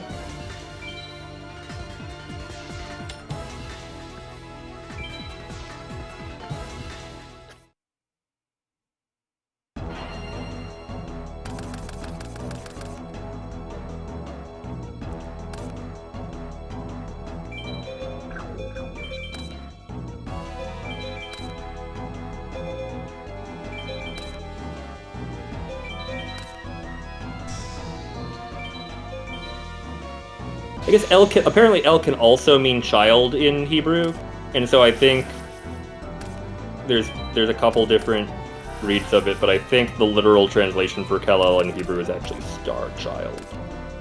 But like again, it's like this was like a very Jewish like, which is particularly weird then when you have like Zack Snyder being like he's a Christ figure. It's like that's not correct.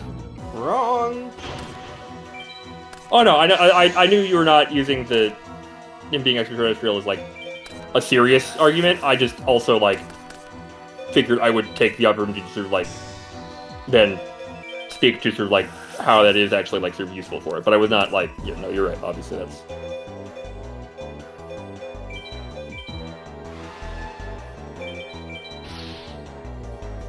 I'm going to take this moment to mention to this guy here, Panic.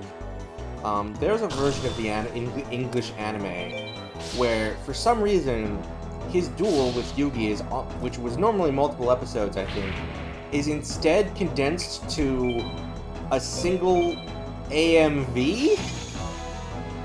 Huh. That's weird. Literally, like, there's just rock music playing while they're just going through scenes from Yugi and Panic's duel. It was like, what? Why? Hello? 4Kids, what were you doing? I don't know. 4Kids has seldom made sense. But there's also a version where they don't do that, so, like... Very confusing. I don't know. I also really...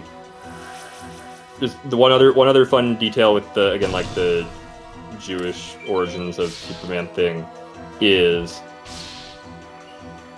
the S symbol, right? The whole thing is like, well, it's not an S, it's a Kryptonian thing or whatever. It's like there are various ways it's been stylized, particularly in the movies, where it's abstract enough that you can kind of believe it's supposed to, like, rather than an English S, it's a Hebrew Aleph.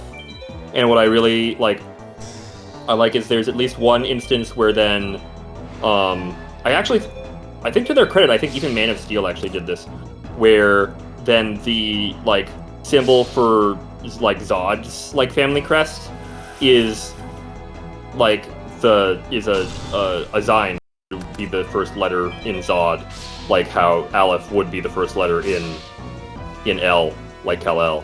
And I kind of think that's a fun way of like paying homage to that origin while also like it's like stylized enough, like that's clearly like it's not just that Hebrew, like they're not like, oh, we're using Hebrew as an alien language, but they're like borrowing from like, here's where like these people when they first invented this got this naming convention and everything. And then we've sort of, it wasn't until much later that they did do the whole, well, this is a family crest thing, and then they were able to sort of like tie it in, just sort of, I thought that was like, that's an interesting way of doing that.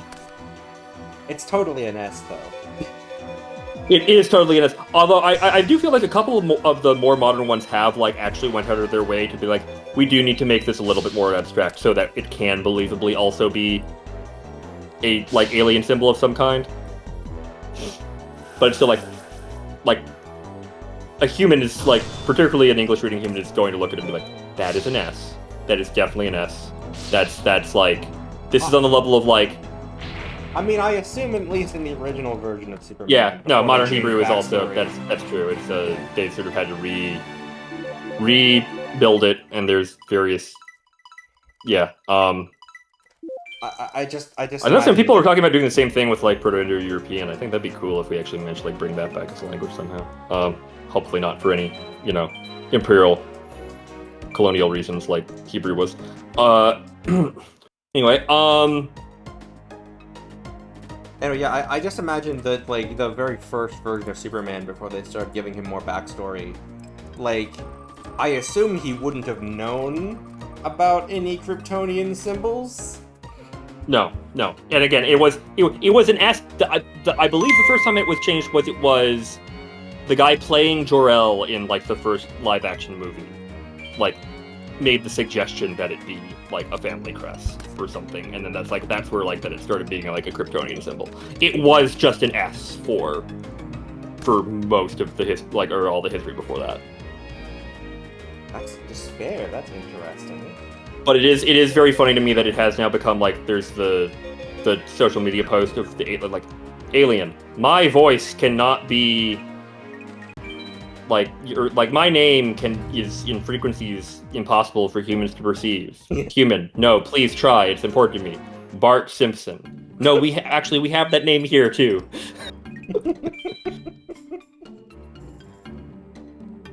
Yeah, the etymology of Eve has a couple really interesting stuff, because the other thing is,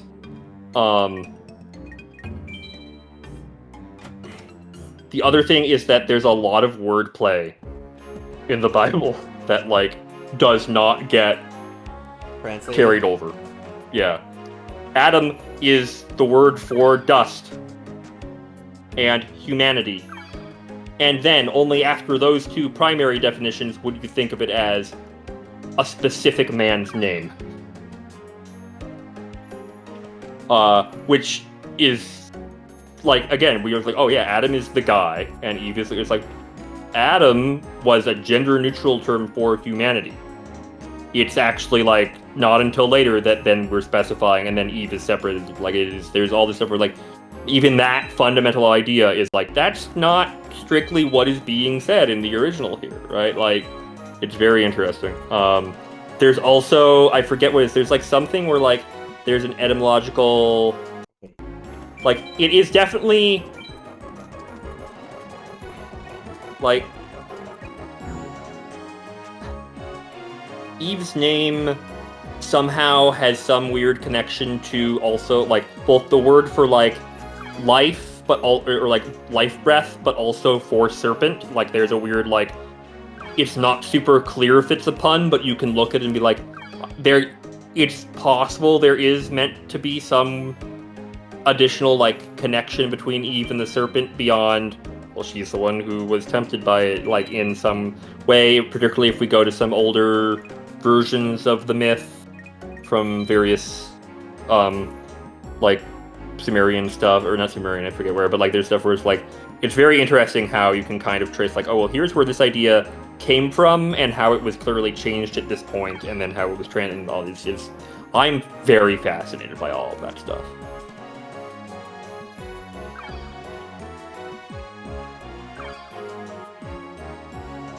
It's like, that's also, like, something with how Eve is presented is also, like, it's not strictly where Lilith comes from. Lilith, being the first wife of Adam, did not come until much, much later, and the first instance of that may have actually been meant as a parody anyway. It's obviously caught on now, and there's, that's the whole thing. But there is a weird thing where in the original Hebrew, there's a way to read Genesis where it seems like there is a first unnamed wife for Adam, and then Eve shows up, and it's not clear why there's suddenly a different partner for Adam, but it's something where there is, like, a bunch, like, the reason that the story about, oh, Lilith was that first wife was because the question of, like, who was this first woman before Eve already did exist due to how it was phrased in the original Hebrew. And I think it may also have to do with the fact that, again, originally Adam, like, it's not until later in Genesis that Adam is used as the name for the man. Initially, it does appear to be just referencing, like, the initial part where they say, like, God created Adam should just say God created humanity, right? Both male and female. And it's not until we get, like, sentences where there needs to be a distinction later that Adam then is used as the name for the man. And again, that's one of those things where, like, well, that's like a pun because it's also a man's name, right? Like, but it wasn't necessarily the Adam that was meant earlier. There were many Adams. Each of them as Adam as the last. Yeah. Well, that's like, or no, I guess there was the I was gonna say, like, they almost do that in Neon Genesis Evangelion, but they call humanity the Lilim there, right? That was the whole, like, oh, they're actually the angels. So for some reason, I thought Adam factored in there somewhere. I don't know. Oh my God, where is Ishizu?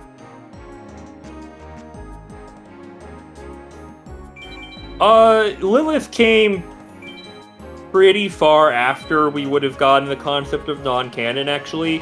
But yes, that is definitely actually, like, that is why that sort of... The other thing is, like, it's also, Lilith is, it's non-canonical biblical, but it's also, like, it's Jewish, so it's not, like, there's another word for it when it's not, like, in the Torah, as separate from, like, because often in English when we say the Bible, we mean as a Christian text, and then it's like the Tanakh is there's the Torah, the something else, and a third thing is the Hebrew one. Or is that one? That one might be.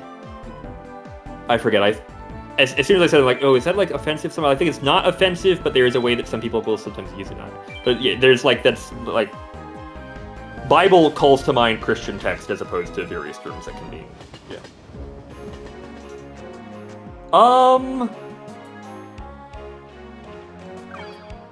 Kind of, but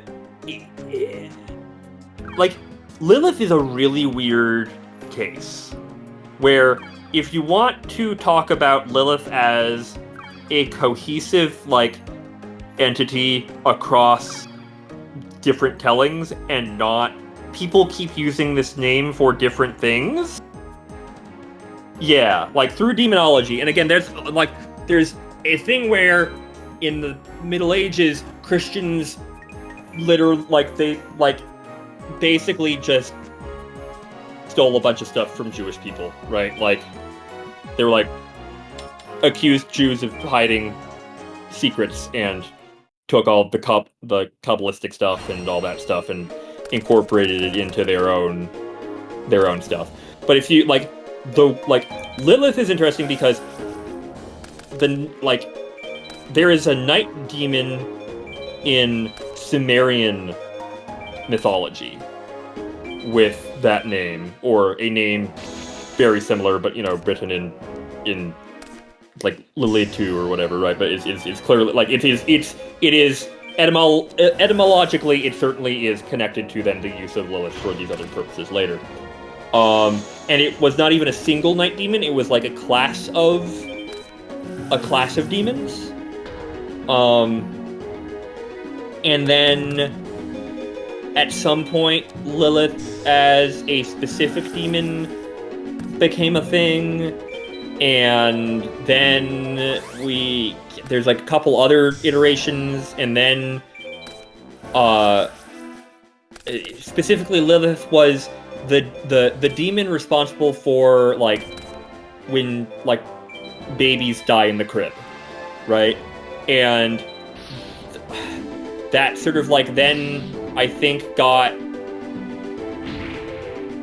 much later when we do start getting the stuff of Lilith as either Adam's first wife, or I think maybe even before that, as somehow still an evil reflection of Eve, with Samael as an evil reflection of Adam. Well, they couldn't do that because they were speaking English, but yeah. But they can do that now. I know in Kabbalah, Samael and Lilith are meant as a dark mirror, a demonic mirror to Adam and Eve, and so where Eve is fertile, right? Is in many ways if you wanted to relate her to then pagan deities, she would be Demeter or Aphrodite or such, is the fecundity of life, right? Lilith is sterile. Lilith cannot have children, and so that was then used as the reason that she kills children as a demon. And then I think after that, then we get the thing where specifically it was no, she was created alongside Adam and was Adam's first wife, but refused to be subservient and then ran off. So the wet dreams are related to that because then that's sperm that wasn't used for the creation of a child, right? And so they both come to that envy or trying to stymie the production of children.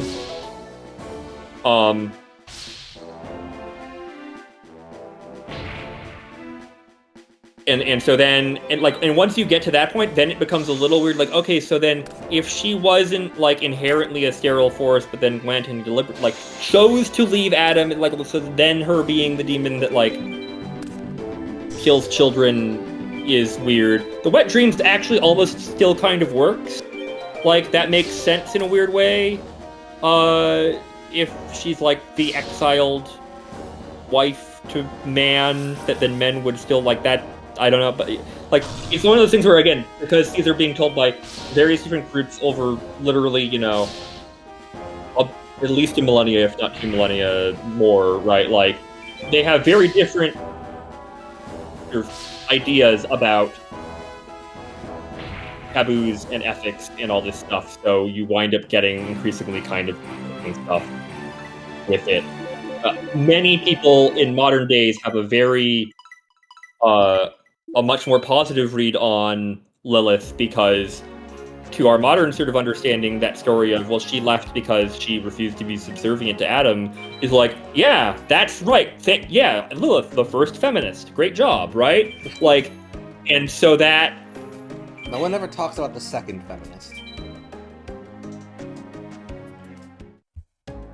That would be the serpent, right? Because he's arguing for Eve's right to choose. Oh, sure. No, No, I like that interpretation. Again, not having been raised Christian, I was always like, wait, why is the serpent the bad guy in this story? Like, that doesn't make sense. Also, very being exposed to the Assassin's Creed version at a very young age, probably also influential in that, right? That was just like, this is just Gnosticism. Oh boy, we got a really powerful card here, you guys. 200 points? Holy shit. I know, right? Like, that's more than 100. Yeah, no, the serpent is just a snake, and I actually think it's very possible then, by that reasoning, that the serpent was conflated with Christ before it was conflated with the devil. Because the Ophites were a sect of Christians that believed that the serpent was the first coming of the Savior. They said, we were trapped in the material world of the Garden of Eden by the evil demiurge, and great great Sophia in her infinite wisdom and beneficence descended into reality as the serpent and gifted us gnosis through the fruit of knowledge, such that we may know how to escape this prison. Right? They had this they saw this, they did see the serpent as just the good guy in that story. And then they were killed by the other Christians who had just invented the concept of canon and decided they didn't like that one. My version of the story is better. Fun fact, legs still have legs, they're just on the inside. Don't like that. They move their ribs like legs. Don't like that. Which brings us back to the idea of Eve coming from a rib.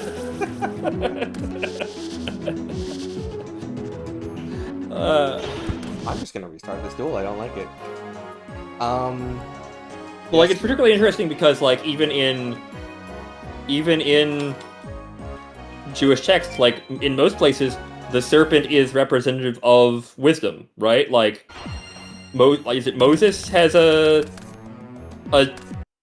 bronze serpent on a staff, and there's like a thing where he does a duel with someone else, and it's literally just a fucking wizard duel where their staves turn into like giant snakes, and the bigger snake wins, and it's a metaphor for who's more wise. Like, it's one of those things where, like, actually, if you look at it, people had to work real hard to, like, get the serpent to turn, like, into, like, a symbol of, like, badness.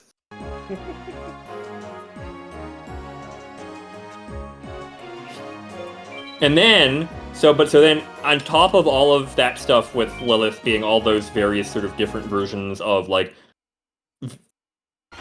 various spirits of different levels of evilness and different agendas, often involving child death, though, right? Like, and wet dreams, because there's again that comes back just to a sort of the underlying sort of making children is a sexual thing, and so that's where that sort of comes. It's like also it just happens to be like, and I think this is one of the things where it's like it as a night demon, it's borrowed into Hebrew from like Sumerian or Akkadian or whatever. In Hebrew, it's the word for like a screech owl, right? It just means an owl, and so one of the place where then it's will often place in like I think it's in Genesis, right, where people will point to the word Lilith happening, and they're like, well, this is like evidence of this character like actually existing in the text. Is like, right, but it actually like you can translate that line a couple ways, and only one of them would be keeping it as a proper name. It could easily be referencing an owl, or it could just be talking about like the night air. There's a couple things like that where it's just like the name's used for a bunch of stuff, so it is sort of very hard to pin down stuff. Lilith also is then, I think this might be more on the Christian side, conflated with the serpent once the serpent has been decided to be something more than just a talking snake. And the idea being like, whether it's like to further mess with her ex-husband, or if she wasn't the first wife but was just like that's another way that like Lilith is then like made a character in the story of the Garden of Eden, is by saying that she is the serpent. And then also that was like Christians used that as like a thing against like lesbians, I think, because then like it's like all the demons are because Eve and Lilith had kids together, and that's unholy, and it should have been Eve and Adam, and that is like all stuff which religious people love to blame bad things on you know, this being some bad line of genetics, which obviously we then see continuing into modern day with, you know, Nazis, and also like, and it's never true. It's just you've made up a story to like why something you don't like is bad, and it's never like that's never good. But that's definitely something that is often done, unfortunately.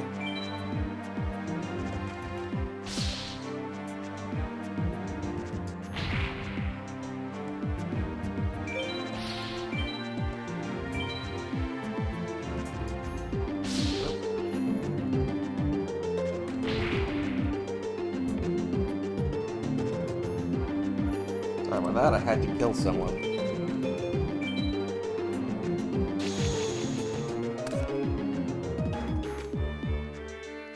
As one does.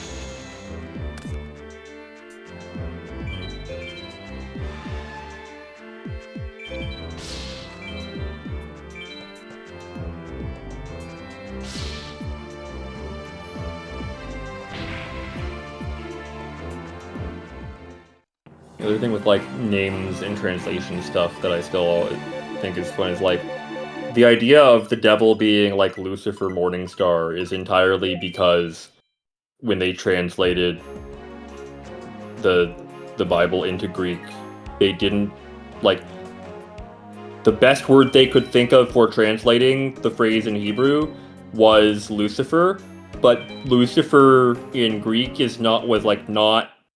it didn't mean anything bad, and it was actually like a positive spirit of that. It was what they called the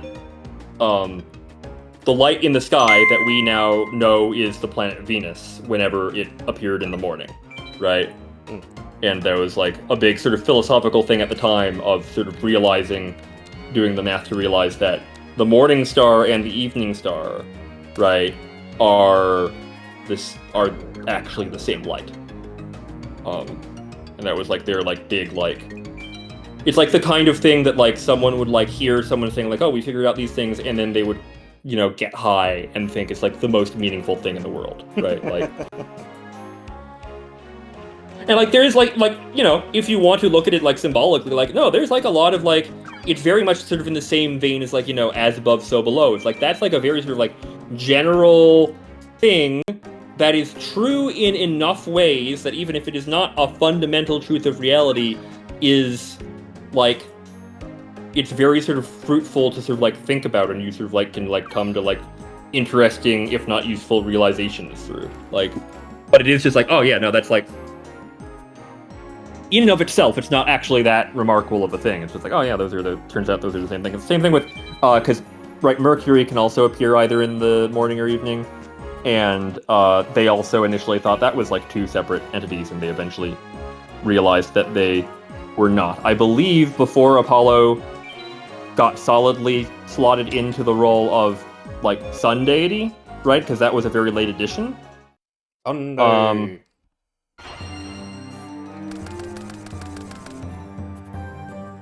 mean, I don't know how many hallucinogenics they've been consuming since birth. Hallucinogenics were almost certainly a major part of, like, ancient religious practices, and it kind of is a major loss for humanity that we've swapped them out for, like, bland crackers and stale wine.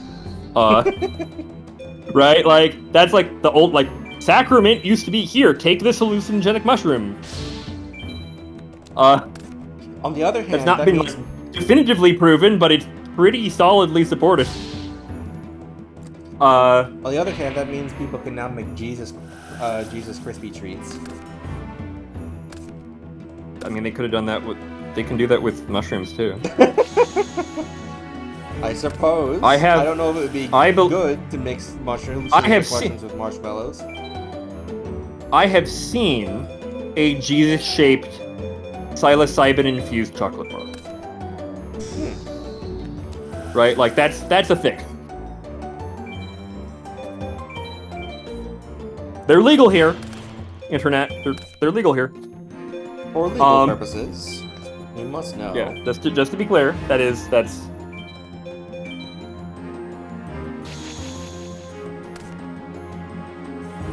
No, yeah, But yeah, originally I think Apollo was the morning aspect of Mercury, and they associated Hermes more with the evening one. And then once Apollo got, like, well, first off, once they realized those were the same, like, light in the sky, and second off, once Apollo got, like, promoted to sun god, then Mercury was just the Hermes one. No,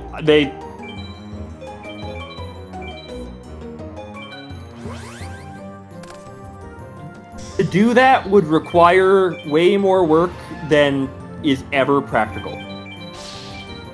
Because that's also true for weed, and they don't do that for weed either.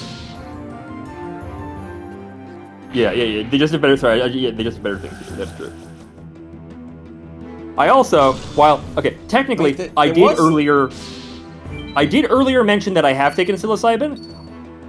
I did not say where I did that, and I did not say I've ever purchased the bar I saw. Just that I have seen them, just to be clear.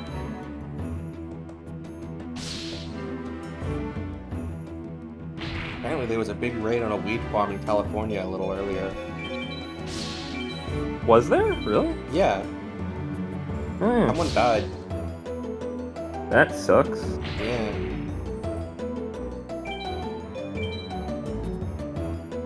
Yeah, I remember there was like a thing where like they did raid one of the churches because the thing is I believe even on federal level for religious purposes it is like legal, and so there was this thing where like basically they were saying, we don't believe that you are actually religious about this. We think you have made this church as an excuse to do these drugs, and how can you prove that? That would require knowing someone. It didn't stick. They're open again. Like it didn't, like, I think some people got arrested. I believe they were. No. Well, I think if you I think maybe knowledge of a crime is a crime if you're like supposed to report it, but if you're confident it has already been reported, it's probably fine. And to be clear, places just sell this stuff. I'm sure cops have went in and seen it already.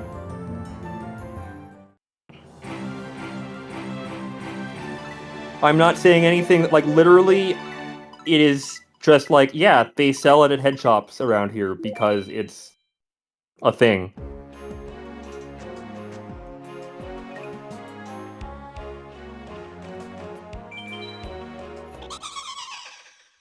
Weevil has been exploded.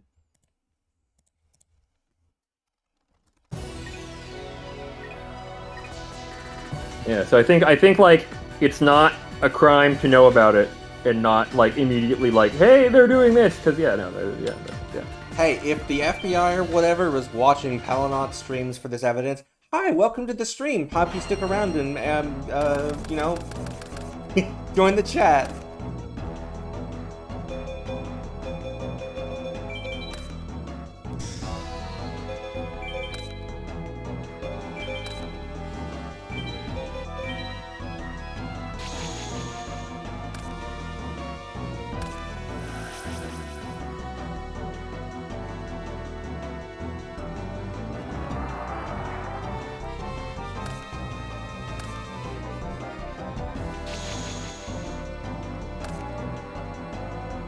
But yeah, like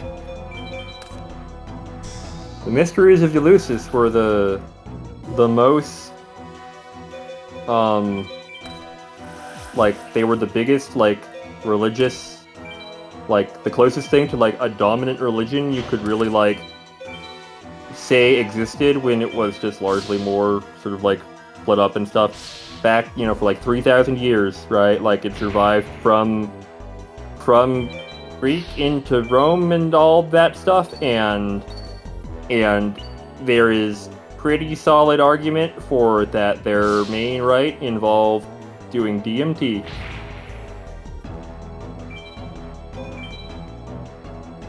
Or specifically like ayahuasca. All you say that I know about this thing is if I remember back that far. Oh. Oh my god, his hand is nothing! Bro's hand is nothing! You don't remember back to ancient Greek times? No, I don't remember back to ancient Greek times when we were in high school. Oh, okay. You were responding to the chat. Okay, yeah. so yeah, fair enough. Yeah. I was like, I don't know, that's true. But yeah, so well, hang on. The ayahuasca root that makes that ceremony possible is only indigenous to the Amazon. How could ancient Greeks have been doing it? It's like, well, the chemical that makes the ayahuasca root useful for that ritual is also found in Syrian rue, which was found in abundance in ancient Greece.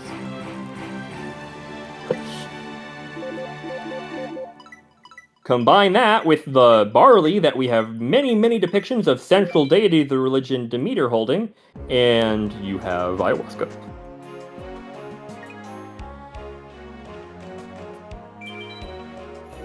Shopping time.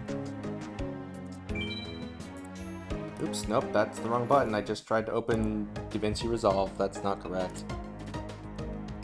I'm still learning DaVinci Resolve from abandoning all of Adobe.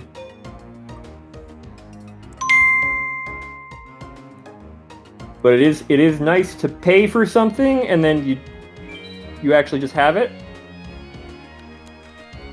Or not even like, because there's also, you can just get DaVinci Resolve for free, I guess, right? You don't even need to get the paid version if the free one has enough. I've mentioned, I've just switched to using Linux on my desktop so that I don't have to deal with the fucking Windows 10 bullshit. Yeah, my dad started doing that too with like a Windows emulator. It's so much nicer. Cannot be advertised to in your fucking start menu. And honestly, I feel like most things run faster. The one issue is, I will say I did, and this is, I was worried because initially I was trying to call you on my desktop. Like, I did on another Discord call, like, the audio was not, like, cutting out and stuff, and I need to look in that. And Stellaris won't run, but I think I know how to fix that one at least. Yeah. We were gonna do a Stellaris stream today, but then we didn't. Yeah, and the issue is, like, in theory,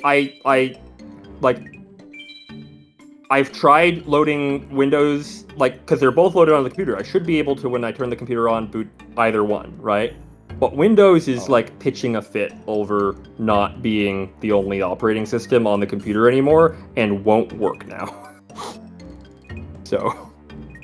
Oh, I was wondering why the plot wasn't progressing. I just had to finish another day.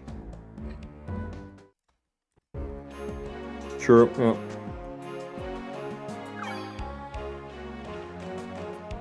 Maybe now Ishizu will show up.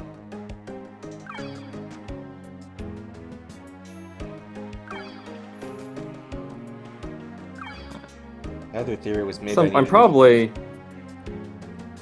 gonna replace, because this computer's fairly old. I'm hoping to replace it with like a Mac Studio, and then I can obviously I can still run Linux for if I don't want to be having to use Mac's stuff like on there. But it's like almost everything I'm going to do on a computer that isn't going to be like, it cares more about me having access to a browser, right? Because everything's like so online. It's like, no, like actually, like that's you want a Mac for that anyway, actually. But I do like Linux a lot, and I actually kind of do want to like just keep using it in general anyway. So, but like, yeah. But if I do get a Mac Studio, then I will also finally be able to fully incorporate the fucking yeah, I also remember that. Yep.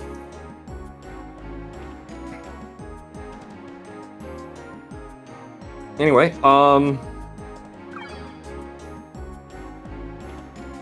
You launched Skyrim for the first time.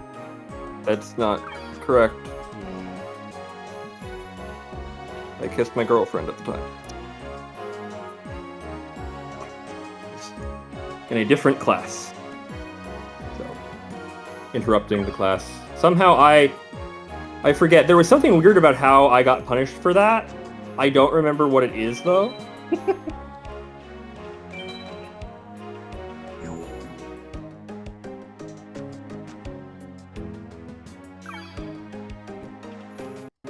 I don't know. I still talk to her pretty regularly. I can ask her if she remembers what it was, because I think she's the one who pointed out there was something weird about it.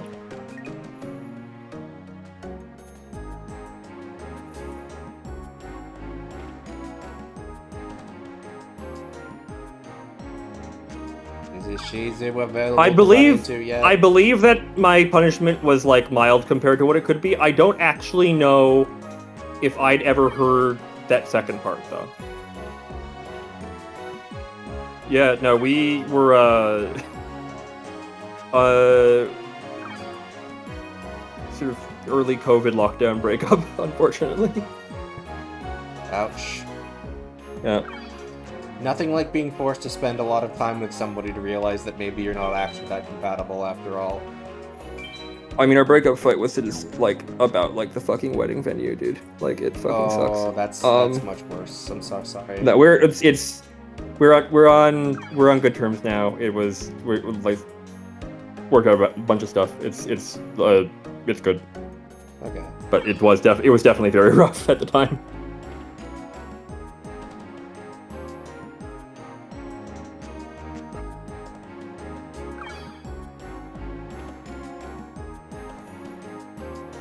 Still, damn. Yeah. Where is Ishizu? Do I need to be level 14 or something? The FAQ just says I can find her in Town 1 now and that she's 3 stars. I mean, there's nothing more. Like, is there a screenshot where you can like look at the background and see where you're supposed to be, or is it random or what? Like, No, it's on game FAQs. It's all text. yeah. No, it's totally fine. Like, again, she's still like one of my best friends. It's not an issue. It's funny that happens. It's funny to me anyone else remembers it, frankly, right? But that's not an issue. Literally just says, find Ishizu Ishtar again, this time in the first city. She should have about 3 stars. And that's all I have to go off of. It's not very okay. Well, Helpful. yeah.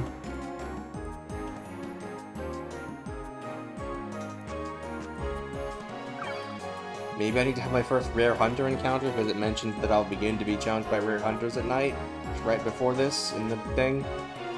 Yeah, it's one of those things where, like, it's very possible there's just a trigger that this person who wrote this did not realize they tripped. That, like, I remember I was reading, like,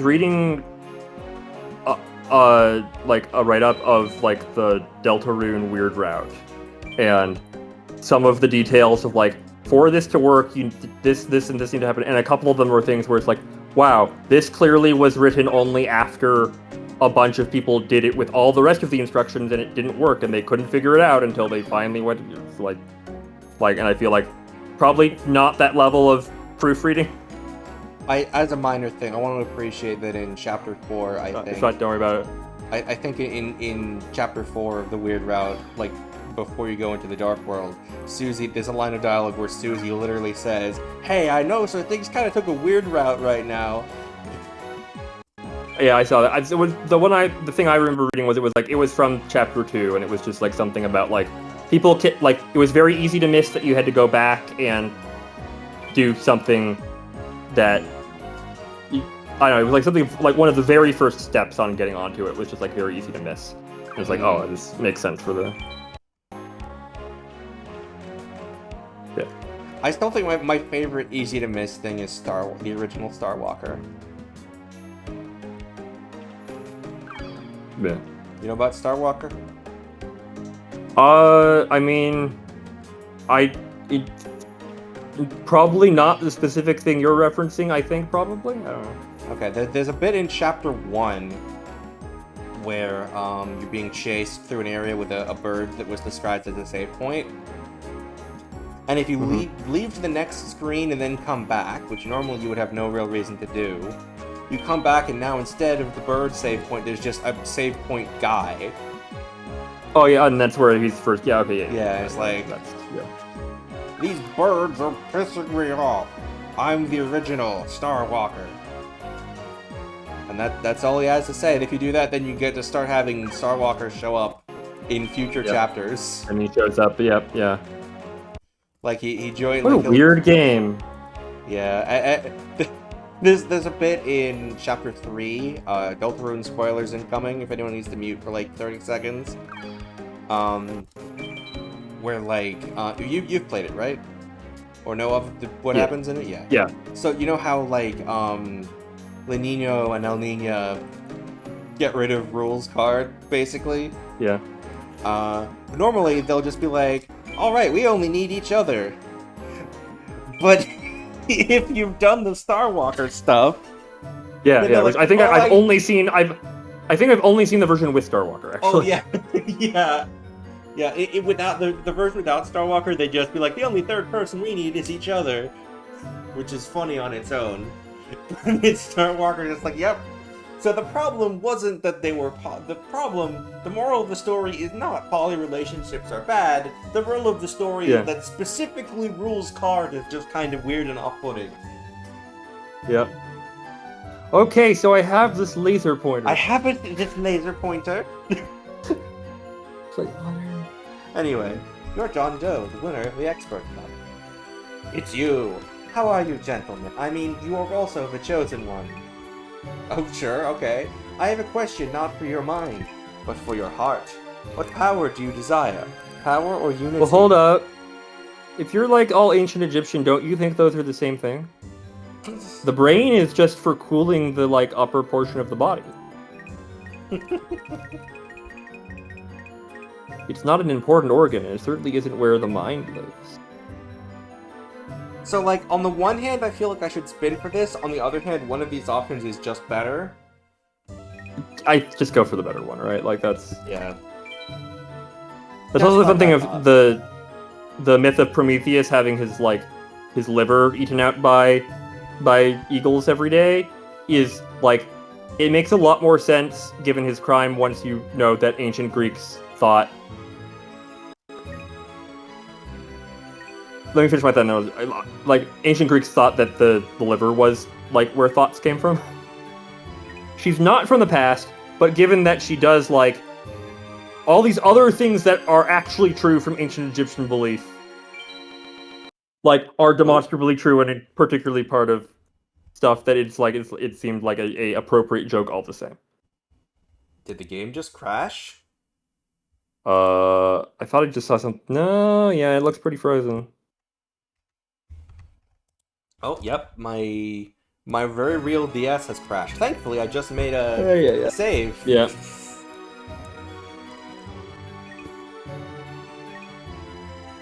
It's gonna be real funny Nintendo with Nintendo hardware. like I said, my whole like in 2,000 years we're gonna think like everything we think now is like complete nonsense. It's just like it'd be very funny. It's like, wow, people used to think that thoughts actually originated in the brain and not on like a, you know, the 11th dimensional manifold where consciousness resides and is simply transmitted into matter via the just like.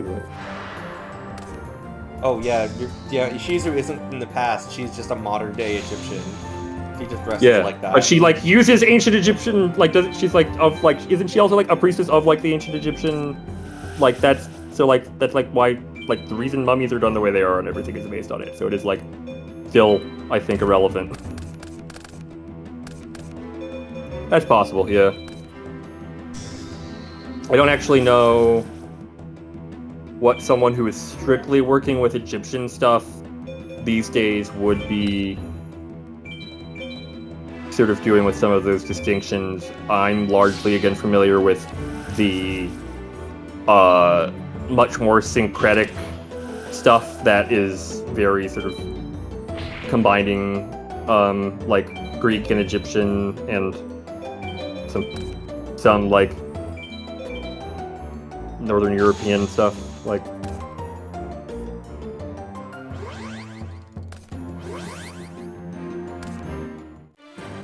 God, blue eyes, wide wag. In most of those cases, it is like, yeah, we're just like the term is like referring to something, like, oh, well, they didn't literally mean that, they meant it as a metaphor. It's like, well, in the case with the brain, that was definitely not like there was a very practical, demonstrable thing, and like, what organs did they care about preserving for mummification?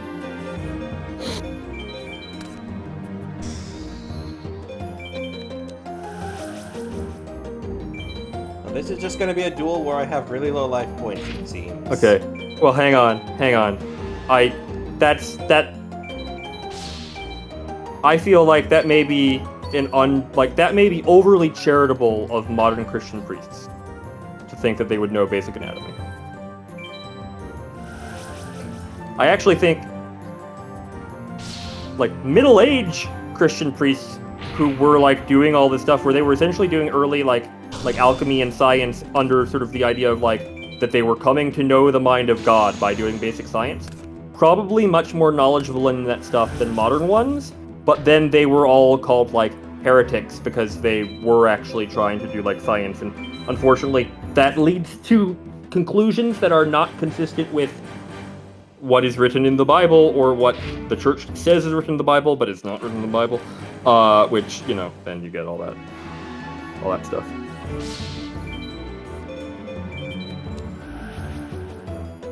And releasing the feral hogs. Okay, but like, but here's the problem.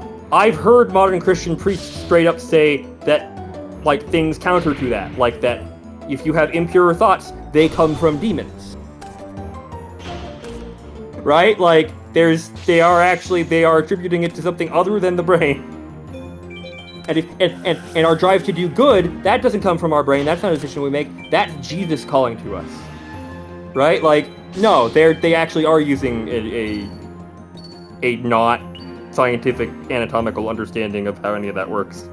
So, see, what I find interesting about that is that they're okay, but are they infecting their brain? Your brain? That seems to imply that humans actually don't have free will. Okay, so there's a reason that the question of free will has been the like big thing people argue about in these circles, is because you're absolutely right. If you actually listen to the underlying metaphysical claims that these beliefs make, it's very hard to see where the free will comes from. And then when you say, well, what about this thing? Then, like, you get into really weird stuff with, like, well, of course, God being capable of anything could overrule your free will, but he doesn't. It's like, well, but does he not choose what options I have available to make? Right? If you are in the world that is created by God, and God knows how you'll react to anything perfectly, then the environment is constructed in such a way that all your possible choices are like, it's like, no, you actually, determined, yeah. It's very, yeah, that has been a thing that people point out, and then people who are very determined to insist that both God is omnipotent and there is free will sort of have to go like, hang on, I need to write a treatise on this real quick. I need to feel like, and the fact of the matter is, like, while there have been many like actually fairly compelling arguments from various different angles, it's still a thing that people argue about. It's not actually settled, right? Like, it's not settled even if there isn't a God, because even if there isn't a God and is just like a strictly materialistic universe, then that can still be really weirdly deterministic, and you still don't really have free will, because again, even if you are choosing like stuff, if it's based on various chemical balances of your brain and everything before that leads to that point, and it's still like, is there actually a choice, or is it just, again, there's a thing of like, well, your brain is actually making decisions before you consciously are aware of it, and then you sort of like create a story of like why you made that choice and all this stuff that then like does become quite sort of like there's a weird thing where there's actually there are people who are like, okay, we no longer, like, culturally, we no longer just default assume that God exists, or we even, we have as a society moved past believing in God, and so we can now, hooray, that means that free will exists. And there's just as many people who are like, oh shit, if there's no God, then there isn't any free will, because then it is just a mechanistic universe, right? Like, there's weird things. It's like, actually, the beliefs about how the universe functions and whether there's an intelligence behind it or not ultimately don't, like, there are arguments that are contingent on which assumption you make about that, but even if you, like, whichever one you have, like, it's like, oh, it still doesn't, like, there's no metaphysics that actually, like, perfectly solves this that can then be like, yeah. So there's four options, essentially. Either A, God exists, therefore free will is real. B, God exists, therefore free will isn't real. C, God doesn't exist, therefore free will is real. Or D, God doesn't exist, therefore free will isn't real. Exactly. Yes. That's you've summed up the state of modern philosophy. Fantastic.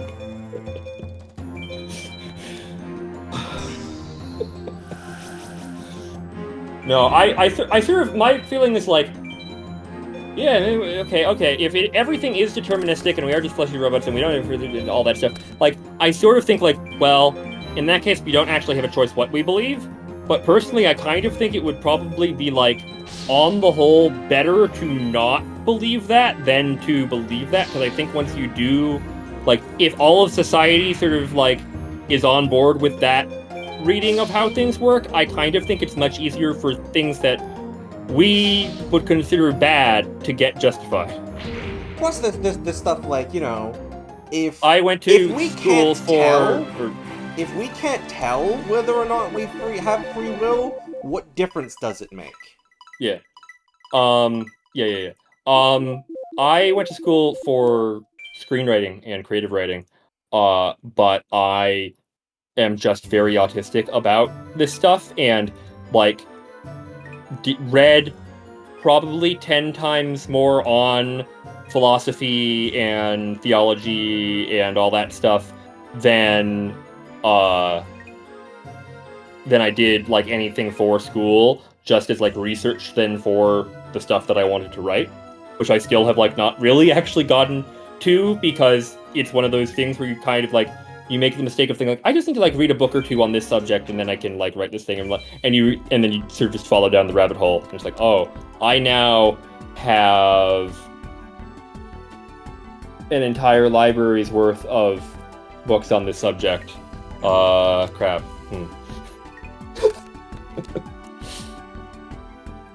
Oh, it's a good thing that we're now allowed one forbidden card, because that forbidden card is Obelisk the Tormentor.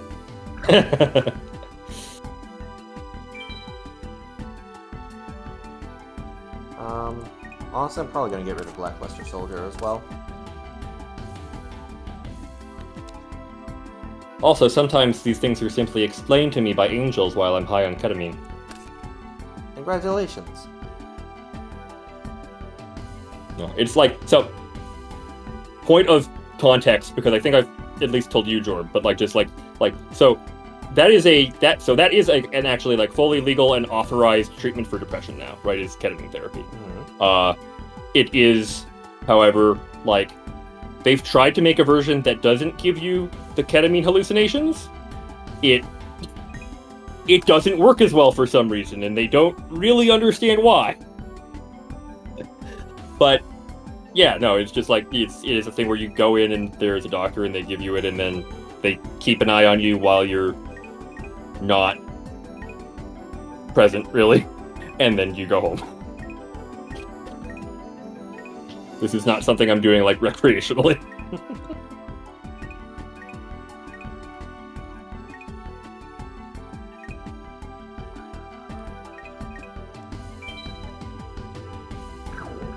Okay, I think that'll be the deck. Now what do I need to do? I just need to start fighting rare hunters at night by being ambushed. Oh, fun.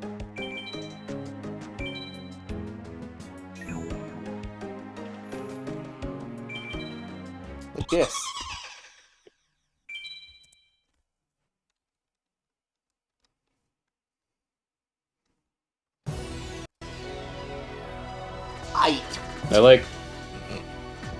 I like the idea that free will exists, but all our choices were actually made ahead of time. Right? Like, we were presented with, here's how your life's going to be, and we essentially did like a tabletop role-playing game. And then we were actually bored. It's like, okay, you actually did make all these choices, you just did it ahead of time. It's all preloaded. Cutscene. I just think that's a very funny, like, way of, like... Or, like, I don't know, I always like the read of, like, in Dungeons & Dragons, the players are the higher selves of the character, right? It's like, yeah, they're making their choices, it's just kind of not happening on the level that they probably would think of it happening. Yeah, and people make... Yeah, Well, people make bad choices. In and out of like in game, right? You have players. You make sometimes you make a bad choice because you just make a bad choice. Sometimes you make a bad choice because you actually, as a player, have some understanding of game mechanics that is beyond what the character would have, right? Like, there's actually a lot of very interesting stuff opened up by that thought. But it's, you know, all I can say is I wish whoever was playing me would metagame a little harder. You know?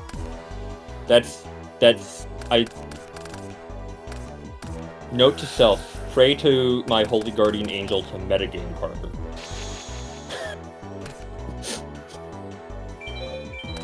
I'm just thinking about how there's a homebrew subclass for D&D, a warlock patron that is just the DM. Yeah. And it's like your character knows full well that the world that they're in is not real and that they're being controlled by a player, etc. And it's like, I feel like this could have recursion. Something that the note of like, oh, you don't necessarily like you would not intuit if you were physically in it. Like, there's weird ways that then when people do talk about having like astral or psychic experiences, oftentimes they will kind of, like, they'll work the same way you would expect. Like, if you were in a physically in a room, but also your perception was based on how it was being explained. Like, there's a weird, it's also the same thing you get, like, with dreams, right? Where, like, you will be in a room, and until someone mentions that there is a bear in the room with you, there wasn't one. But as soon as someone says that in the dream, then your dream world is kind of like, oh, there must be a bear here. And same thing will also happen like if you're like talking to an AI about something and you just reference something as though it's already been established, the AI, not being conscious, will be like, oh yeah, sure, that's always been true, and incorporate it into it, right? Like, that's just sort of like and the AI will sometimes do the opposite of that as well. Yeah. So it's and the thing that'll also happen with like playing a game where the DM might explain something and the players will forget that it was mentioned or have like the wrong idea of what's going on, right? Like, so there's sort of an interesting. I think there might actually be some sort of interesting like philosophy of perception to be had there. I think it's very interesting. I've read some occultists who kind of amusing, given that it's like going full circle from like the Satanic Panic type of like, oh, Dungeons and Dragons is like evil rituals or whatever. Like, essentially are like, because imagination in modern sort of occult philosophy is a product of the astral plane. When you play D&D, you actually are interacting with another realm where these events are occurring, and your perception of those events is very similar to how psychics would say their perceptions that they get when like they are scrying or astral projecting or whatever are. Like, it's they speak like it can be much more vivid if someone is going into a trance state and they're trying to do this, and it will actually feel much more like you're like in like a lucid dream or whatever. But they talk about it as though it is the same mental faculty of which you are constructing that imagined world when you're playing. And there is a long tradition in sort of occult circles of a kind of guided meditation called a pathworking that is essentially a very long piece of box text, which is meant to be read to a person while they are like meditating and visualizing it for some form of psychological or magical benefit.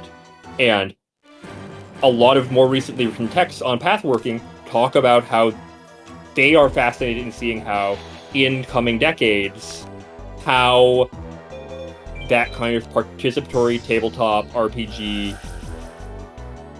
stuff will be factored. Like, how can that be applied to the kind of deliberate, like, pathworking stuff that they're talking about in their book? And others will be like, it is essentially the same thing. It is like you could create a D&D campaign with the purpose of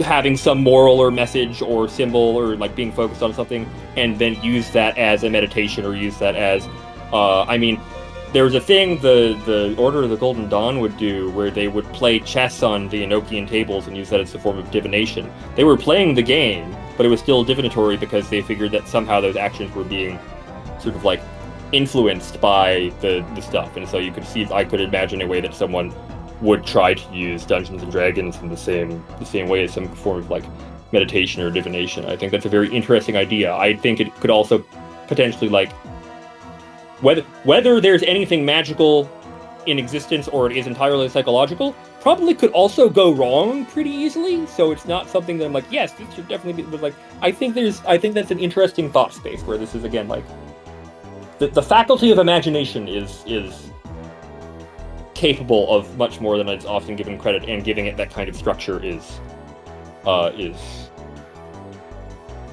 like provably beneficial actually in many cases. I just want to take a second since we're about to do this for the first time. So. Ooh boy, okay. Yes, let's see it.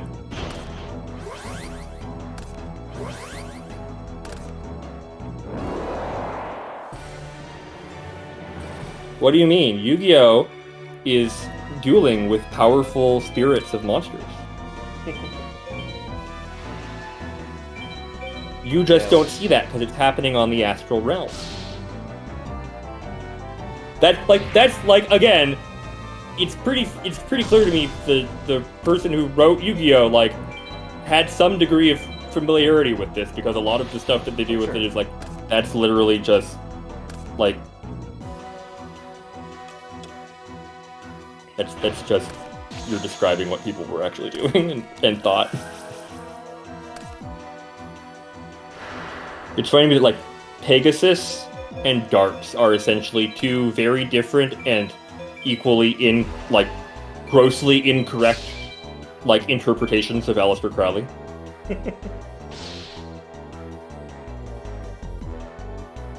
I do not because this is also true in like a certain scientific railgun and everything. Like, I don't understand where the idea of Aleister Crowley as like a white-haired pretty boy came from. Because that's definitely not what he looks like, but it seems to be what he always looks like in anime.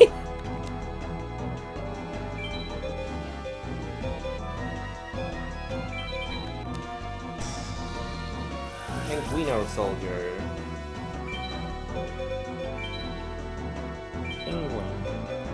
I am gonna make Umbra's day really, really bad. Go, Obel is good Tormentor. Attack him directly. Yeah, no, there's I'm curious what that what was the source material that like first did it was though, right? Like that's what I would like to know.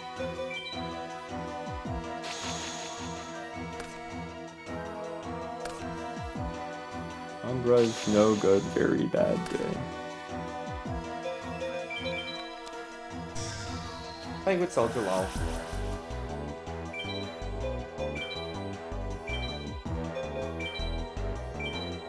You know, Umbra, they say the definition of insanity. Get punched again! I think he just dies now. Can we acknowledge it's super unfair in the Shadow games that in this game, that if you lose, you get a game over? But if your opponent loses, they'll be like, I'll see you again in 5 minutes!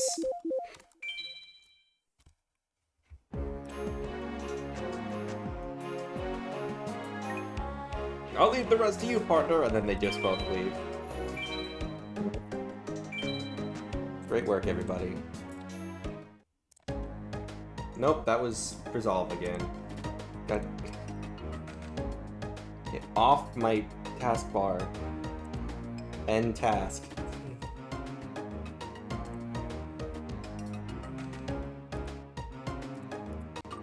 Keep clicking it whenever I mean to click on OBS.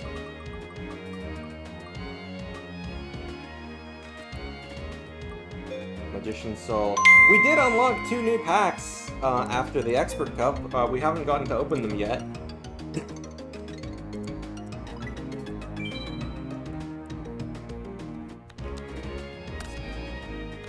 Fate doll. Exchange, that's fun. Tribute doll, so many dolls.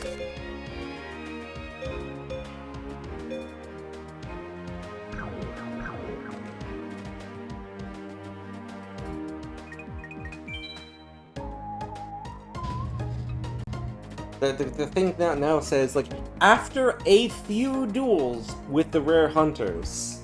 Cool, that's not... Give me a number. A number would be nice. Give me a fucking number.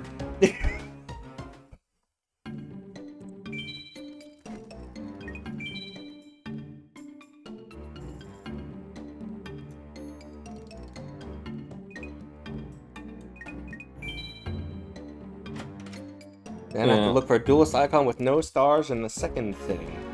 Let's see if 1 is enough.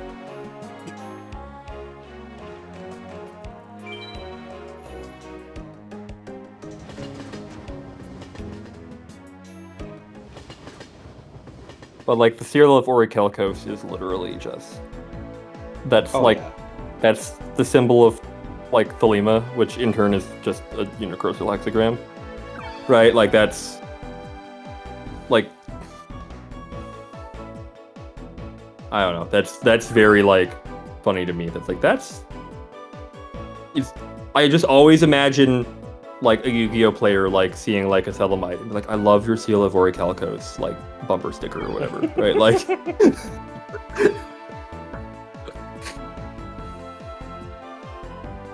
if you lose the duel, you lose your soul.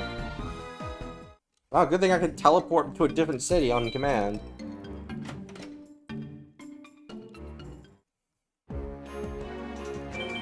Anyway, time to pass some time. This game really needs a wait until night option. Like, if there's stuff that can only happen at night, add a wait until night.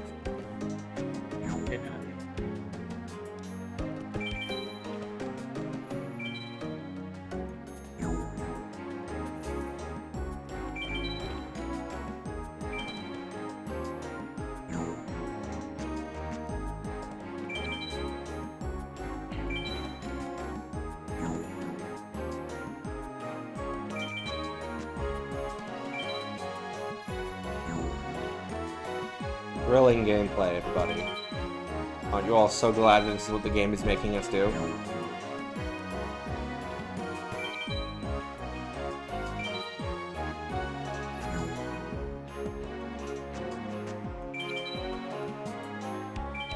love video games.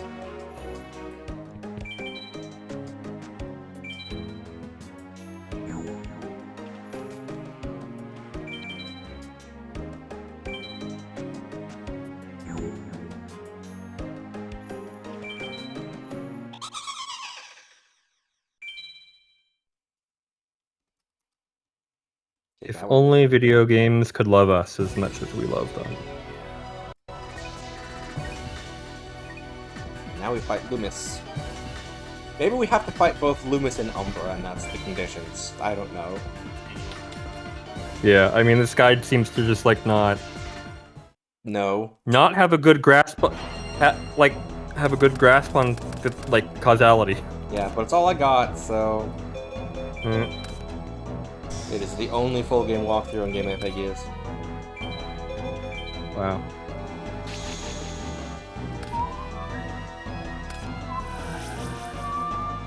Oh, hey, there's your forbidden card. I love that it's still very clearly picked randomly.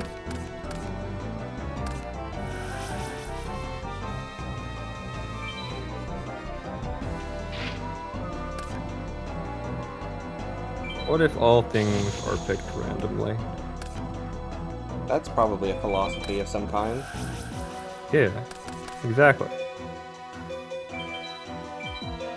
All things are determined by the random seed at the beginning of the universe, and the proceed universe from there. is procedurally generated. Yeah. Well, that's just that's just mean.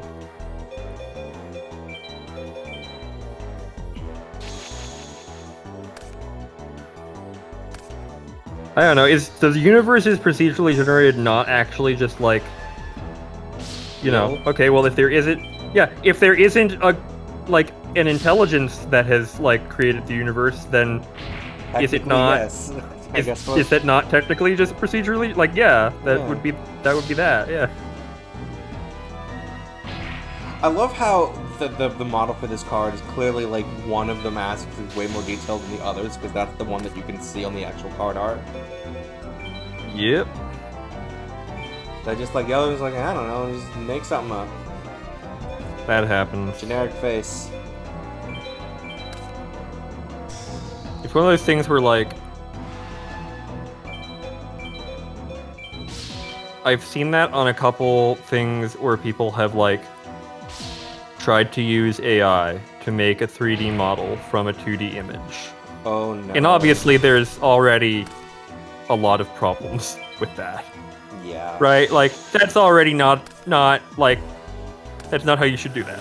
But it's also very, like, notable of, like, like, if there's, like, a thing where, like, oh, all this part that is facing us have letters or words or something on them that, like, actually have, you know, any kind of consistency or anything, like, you to go around, like, this is just nonsense, because it doesn't understand the reasoning of why that was what was, like, you know, and I sort of feel like it's, like, funny to me that, like, on some level, that's a problem you would have even if a person was doing it.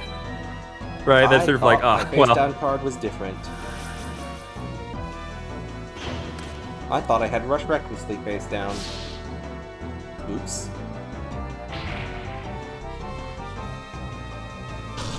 Well, that's going to be a problem. I may just lose this duel. It happens. I mean, why are you gonna lose your soul? It's fine. I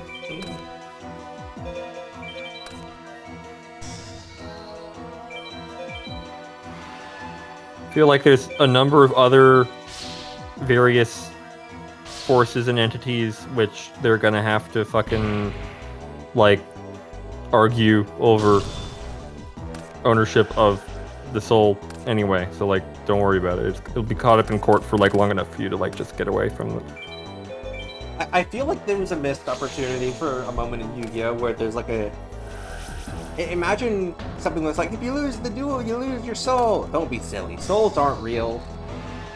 And then they lose the duel and nothing happens because they don't believe they have a soul.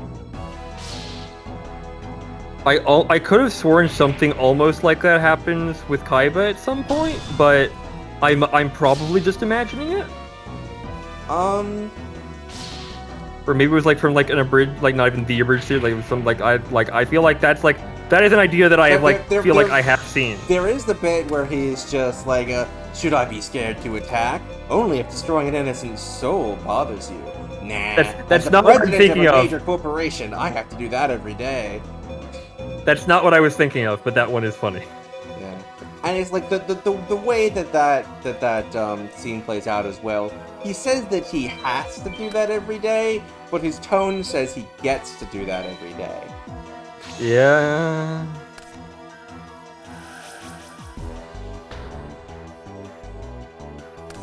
Capitalism was a mistake.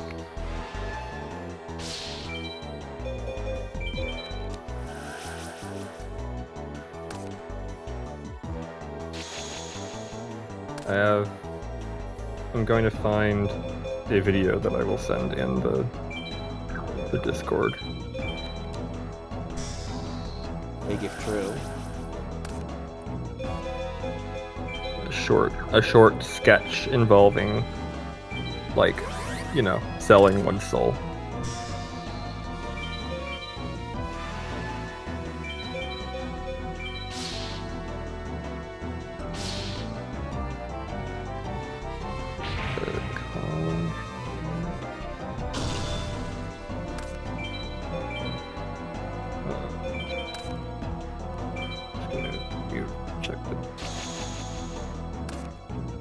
I love how all of the estimations for how many, like, all the things where it's telling you to look for duelists with this many stars, they're all like, they have about this many stars. What do you mean they have a...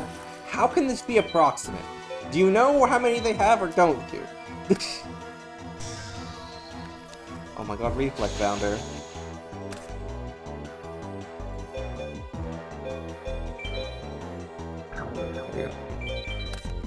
Yeah.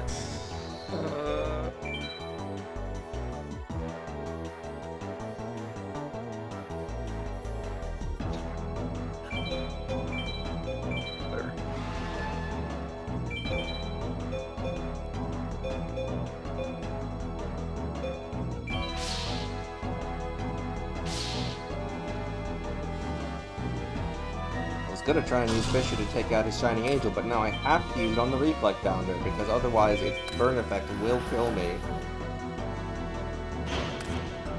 It's almost like there's strategy in this game or something. Man. Almost. Right? On the other hand, maybe I can win because he now has a monster he can't attack with that is forcing him to take 1,000 points of damage every turn. Ooh, that's... I can't destroy it, but maybe I don't need to. Have you ever seen any of the magic cards that include text that's like... No. Choose each, you know, at the beginning of each turn, choose one that you haven't chosen before. And then it's like 4 options. And like 3 of them will be useful effects. And the 4th will be you lose the game. Like, well, Like, you know, obviously there's plenty of ways to sort of get around that. I believe there's one that says, it's like not that you have chosen before, but like that hasn't been chosen. And the strategy is like you use all the useful ones and then you use a card to give ownership of the card to your opponent. New win condition just dropped. Oh boy.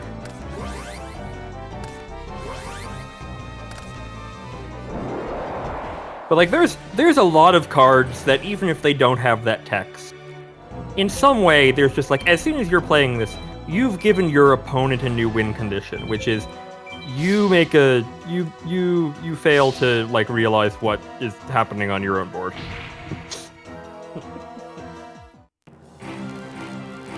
Wasn't there some card that changes you win the game affects to you lose the game and vice versa? No, it was like no, there was one that was like not exactly. No, there's a card that is you. Yeah, neither player can lose. And there's the game. also the opposite. Yeah, and there's neither player can win the game as well as another card. There's actually a couple with the you cannot lose the game and your opponent cannot win the game. The sort of iconic one is Platinum Angel, but I believe it's on a couple other cards now. I'm actually going to look that up.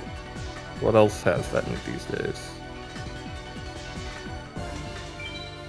You cannot lose the game. I love Platinum Angel so much. I'm just imagining. I'm sure there's been at least one instance back in like the earlier days of the internet where someone was like, "You just lost the game," and someone responds by just holding up a picture of Platinum Angel. Oh, that's why I couldn't find it. It's not you cannot lose the game, it's you can't lose the game. There we go. No.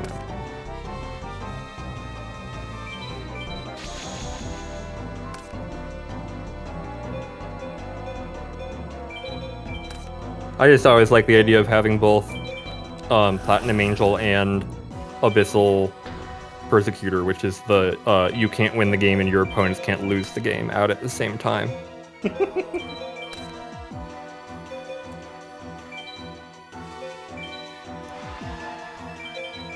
Yeah, there's Herald of Eternal Dawn, which is a more recent card that's basically it's Platinum Angel, but it costs white mana instead of colorless, has flash, and is slightly bigger. So it's like harder to cast, but it can be done at instant speed. So what happens? What happens if there's a card like Platinum Angel, cards on the field where neither player can lose the game, but the game state is no longer capable of changing? That I believe that's a tie then. Ah, okay. I think it's a draw if that happens. Makes sense. The other one is there was from the Dungeons and Dragons set, the Book of Exalted Deeds. You can exile it, and you put an enlightened counter on a target angel, and that angel gains. You can't lose the game, and your opponents can't win the game. So you can make any of your angels into like a Platinum Angel by using the Book of Exalted Deeds. I just thought of a really stupid card effect. There's just a card that says you can't tie. I think that would ultimately cause so many problems. Yeah.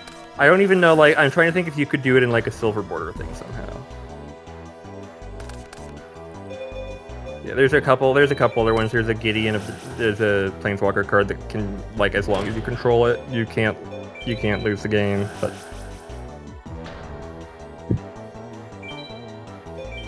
are you familiar with Phage the Untouchable? Nope. Let me read the text on Phage the Untouchable for you. So it costs 4 black mana and 3 generic mana. Is a legendary creature. A 4/4. And it says, when Phage enters, if you didn't cast it from your hand, you lose the game. Whenever Phage deals combat damage to a creature, destroy that creature. It can't be regenerated. Whenever Phage deals combat damage to a player, that player loses the game.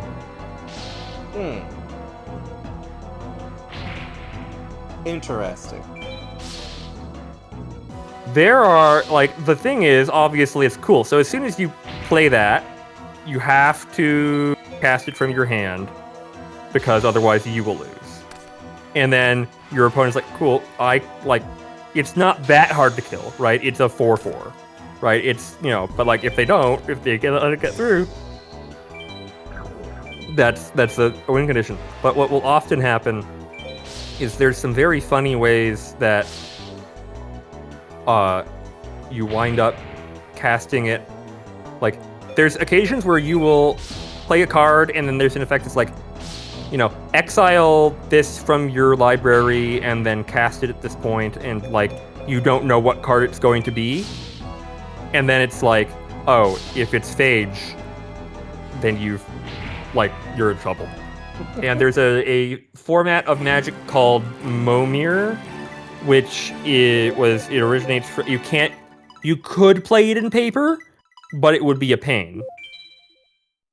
It originates from Magic Online, and they've brought it to Magic Arena as a Sun type thing. I don't think you can always do it. which is you start the game with a effect that sort of exists outside of the game. It's not on the battlefield. It can't be destroyed or anything. That says, pay X mana, create a token that is a copy of a random creature of that, that costs that much, right? And so people will play the Phage lottery or the Flottery, where they will each just get up to the required 7 mana for Phage, and just keep passing the turn after, creating a random creature with a mana value of 7, and see who gets Phage first. But also, there's also a lot of useful stuff at 7 mana, right? So occasionally it will just be okay, I'm going to try for something, and there's just a small chance that I lose here.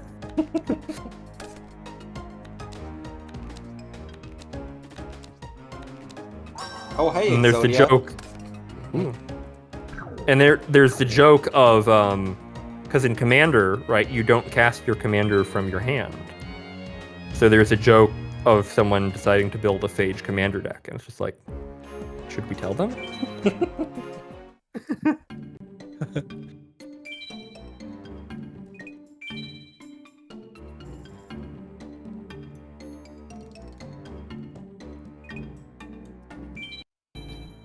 Alright, let's see if we can go find, quote, Namu, end quote. Quotes are part of the name. I truly love that, he has the stupidest fake name ever. It literally just, my name is name. Mm-hmm. For sure that's my real identity. There's people whose actual name is John Doe. Do I need to point at our character? No, that's but you did that because it's funny, but also there are it's a name. Yeah.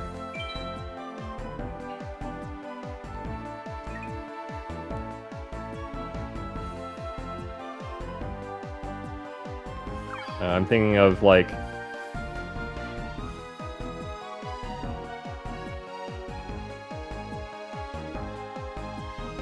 I don't know. There's a couple of things where that it's oh, that's literally just the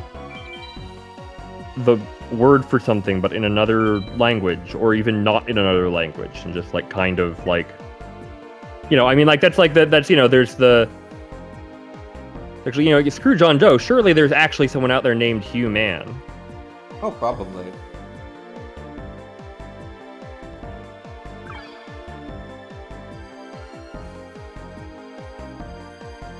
I don't believe you. It's no, really, it is. Hi, my name is Hugh Man. Here's a copy of my birth certificate. To every person they meet.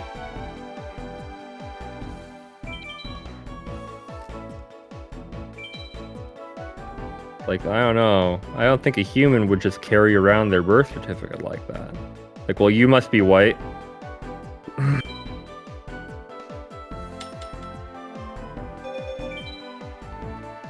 I'm gonna see if hitting level 14 is required for anything also.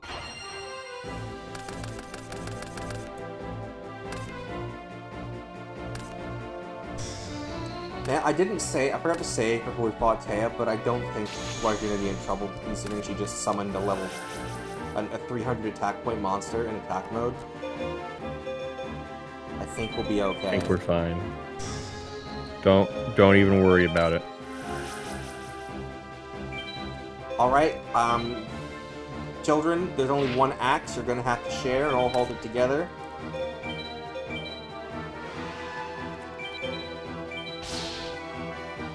One of you hold the handle, one of you hold the head, and one of you hold the axe.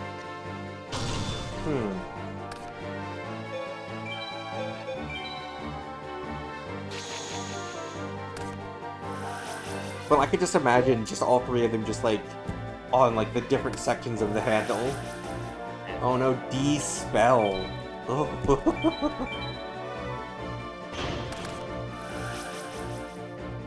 Real trick is activating that after someone else spells their word in the spelling bee.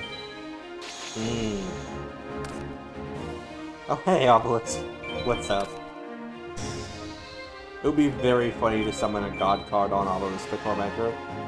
Or on Taya, I mean, I mixed up my words. Wait, no, new theory. New theory.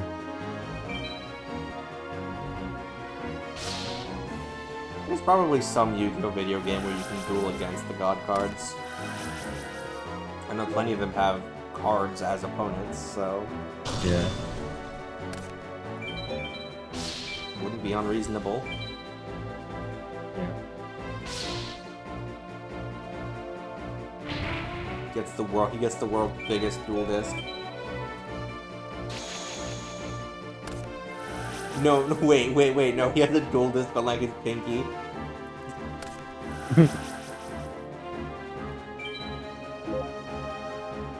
In the world of Yu-Gi-Oh!, flat earthers believe that the Earth is God's dual disc.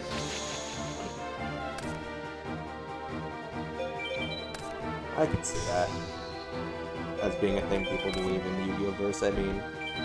Yeah.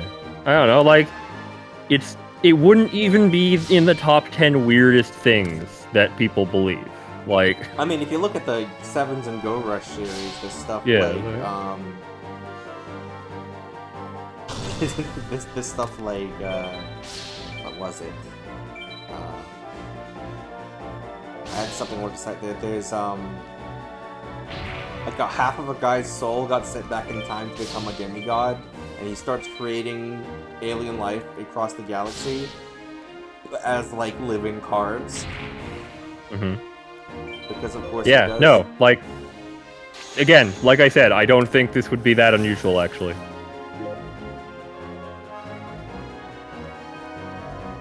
There's also a guy who has a psychological condition called draw deficiency.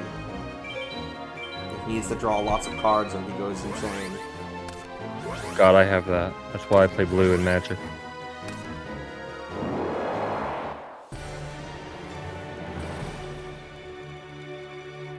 I've got a prescription for... What's the... I know there's a number of cards that let you draw that are, like, the form of a magic. Like, Serum Visions is the card I'm thinking of that, like, lets you draw. Like, I have a prescription for Serum because, like, I need to draw those cards. You're welcome, by the way, Taya, for me attacking you with Obelisk the Tormentor directly. Hey. It's like, hey, I'm sure Moki almost had it. Yeah, definitely. Moki's secret 4th god card. I mean, there is Moki Smackdown. Yeah.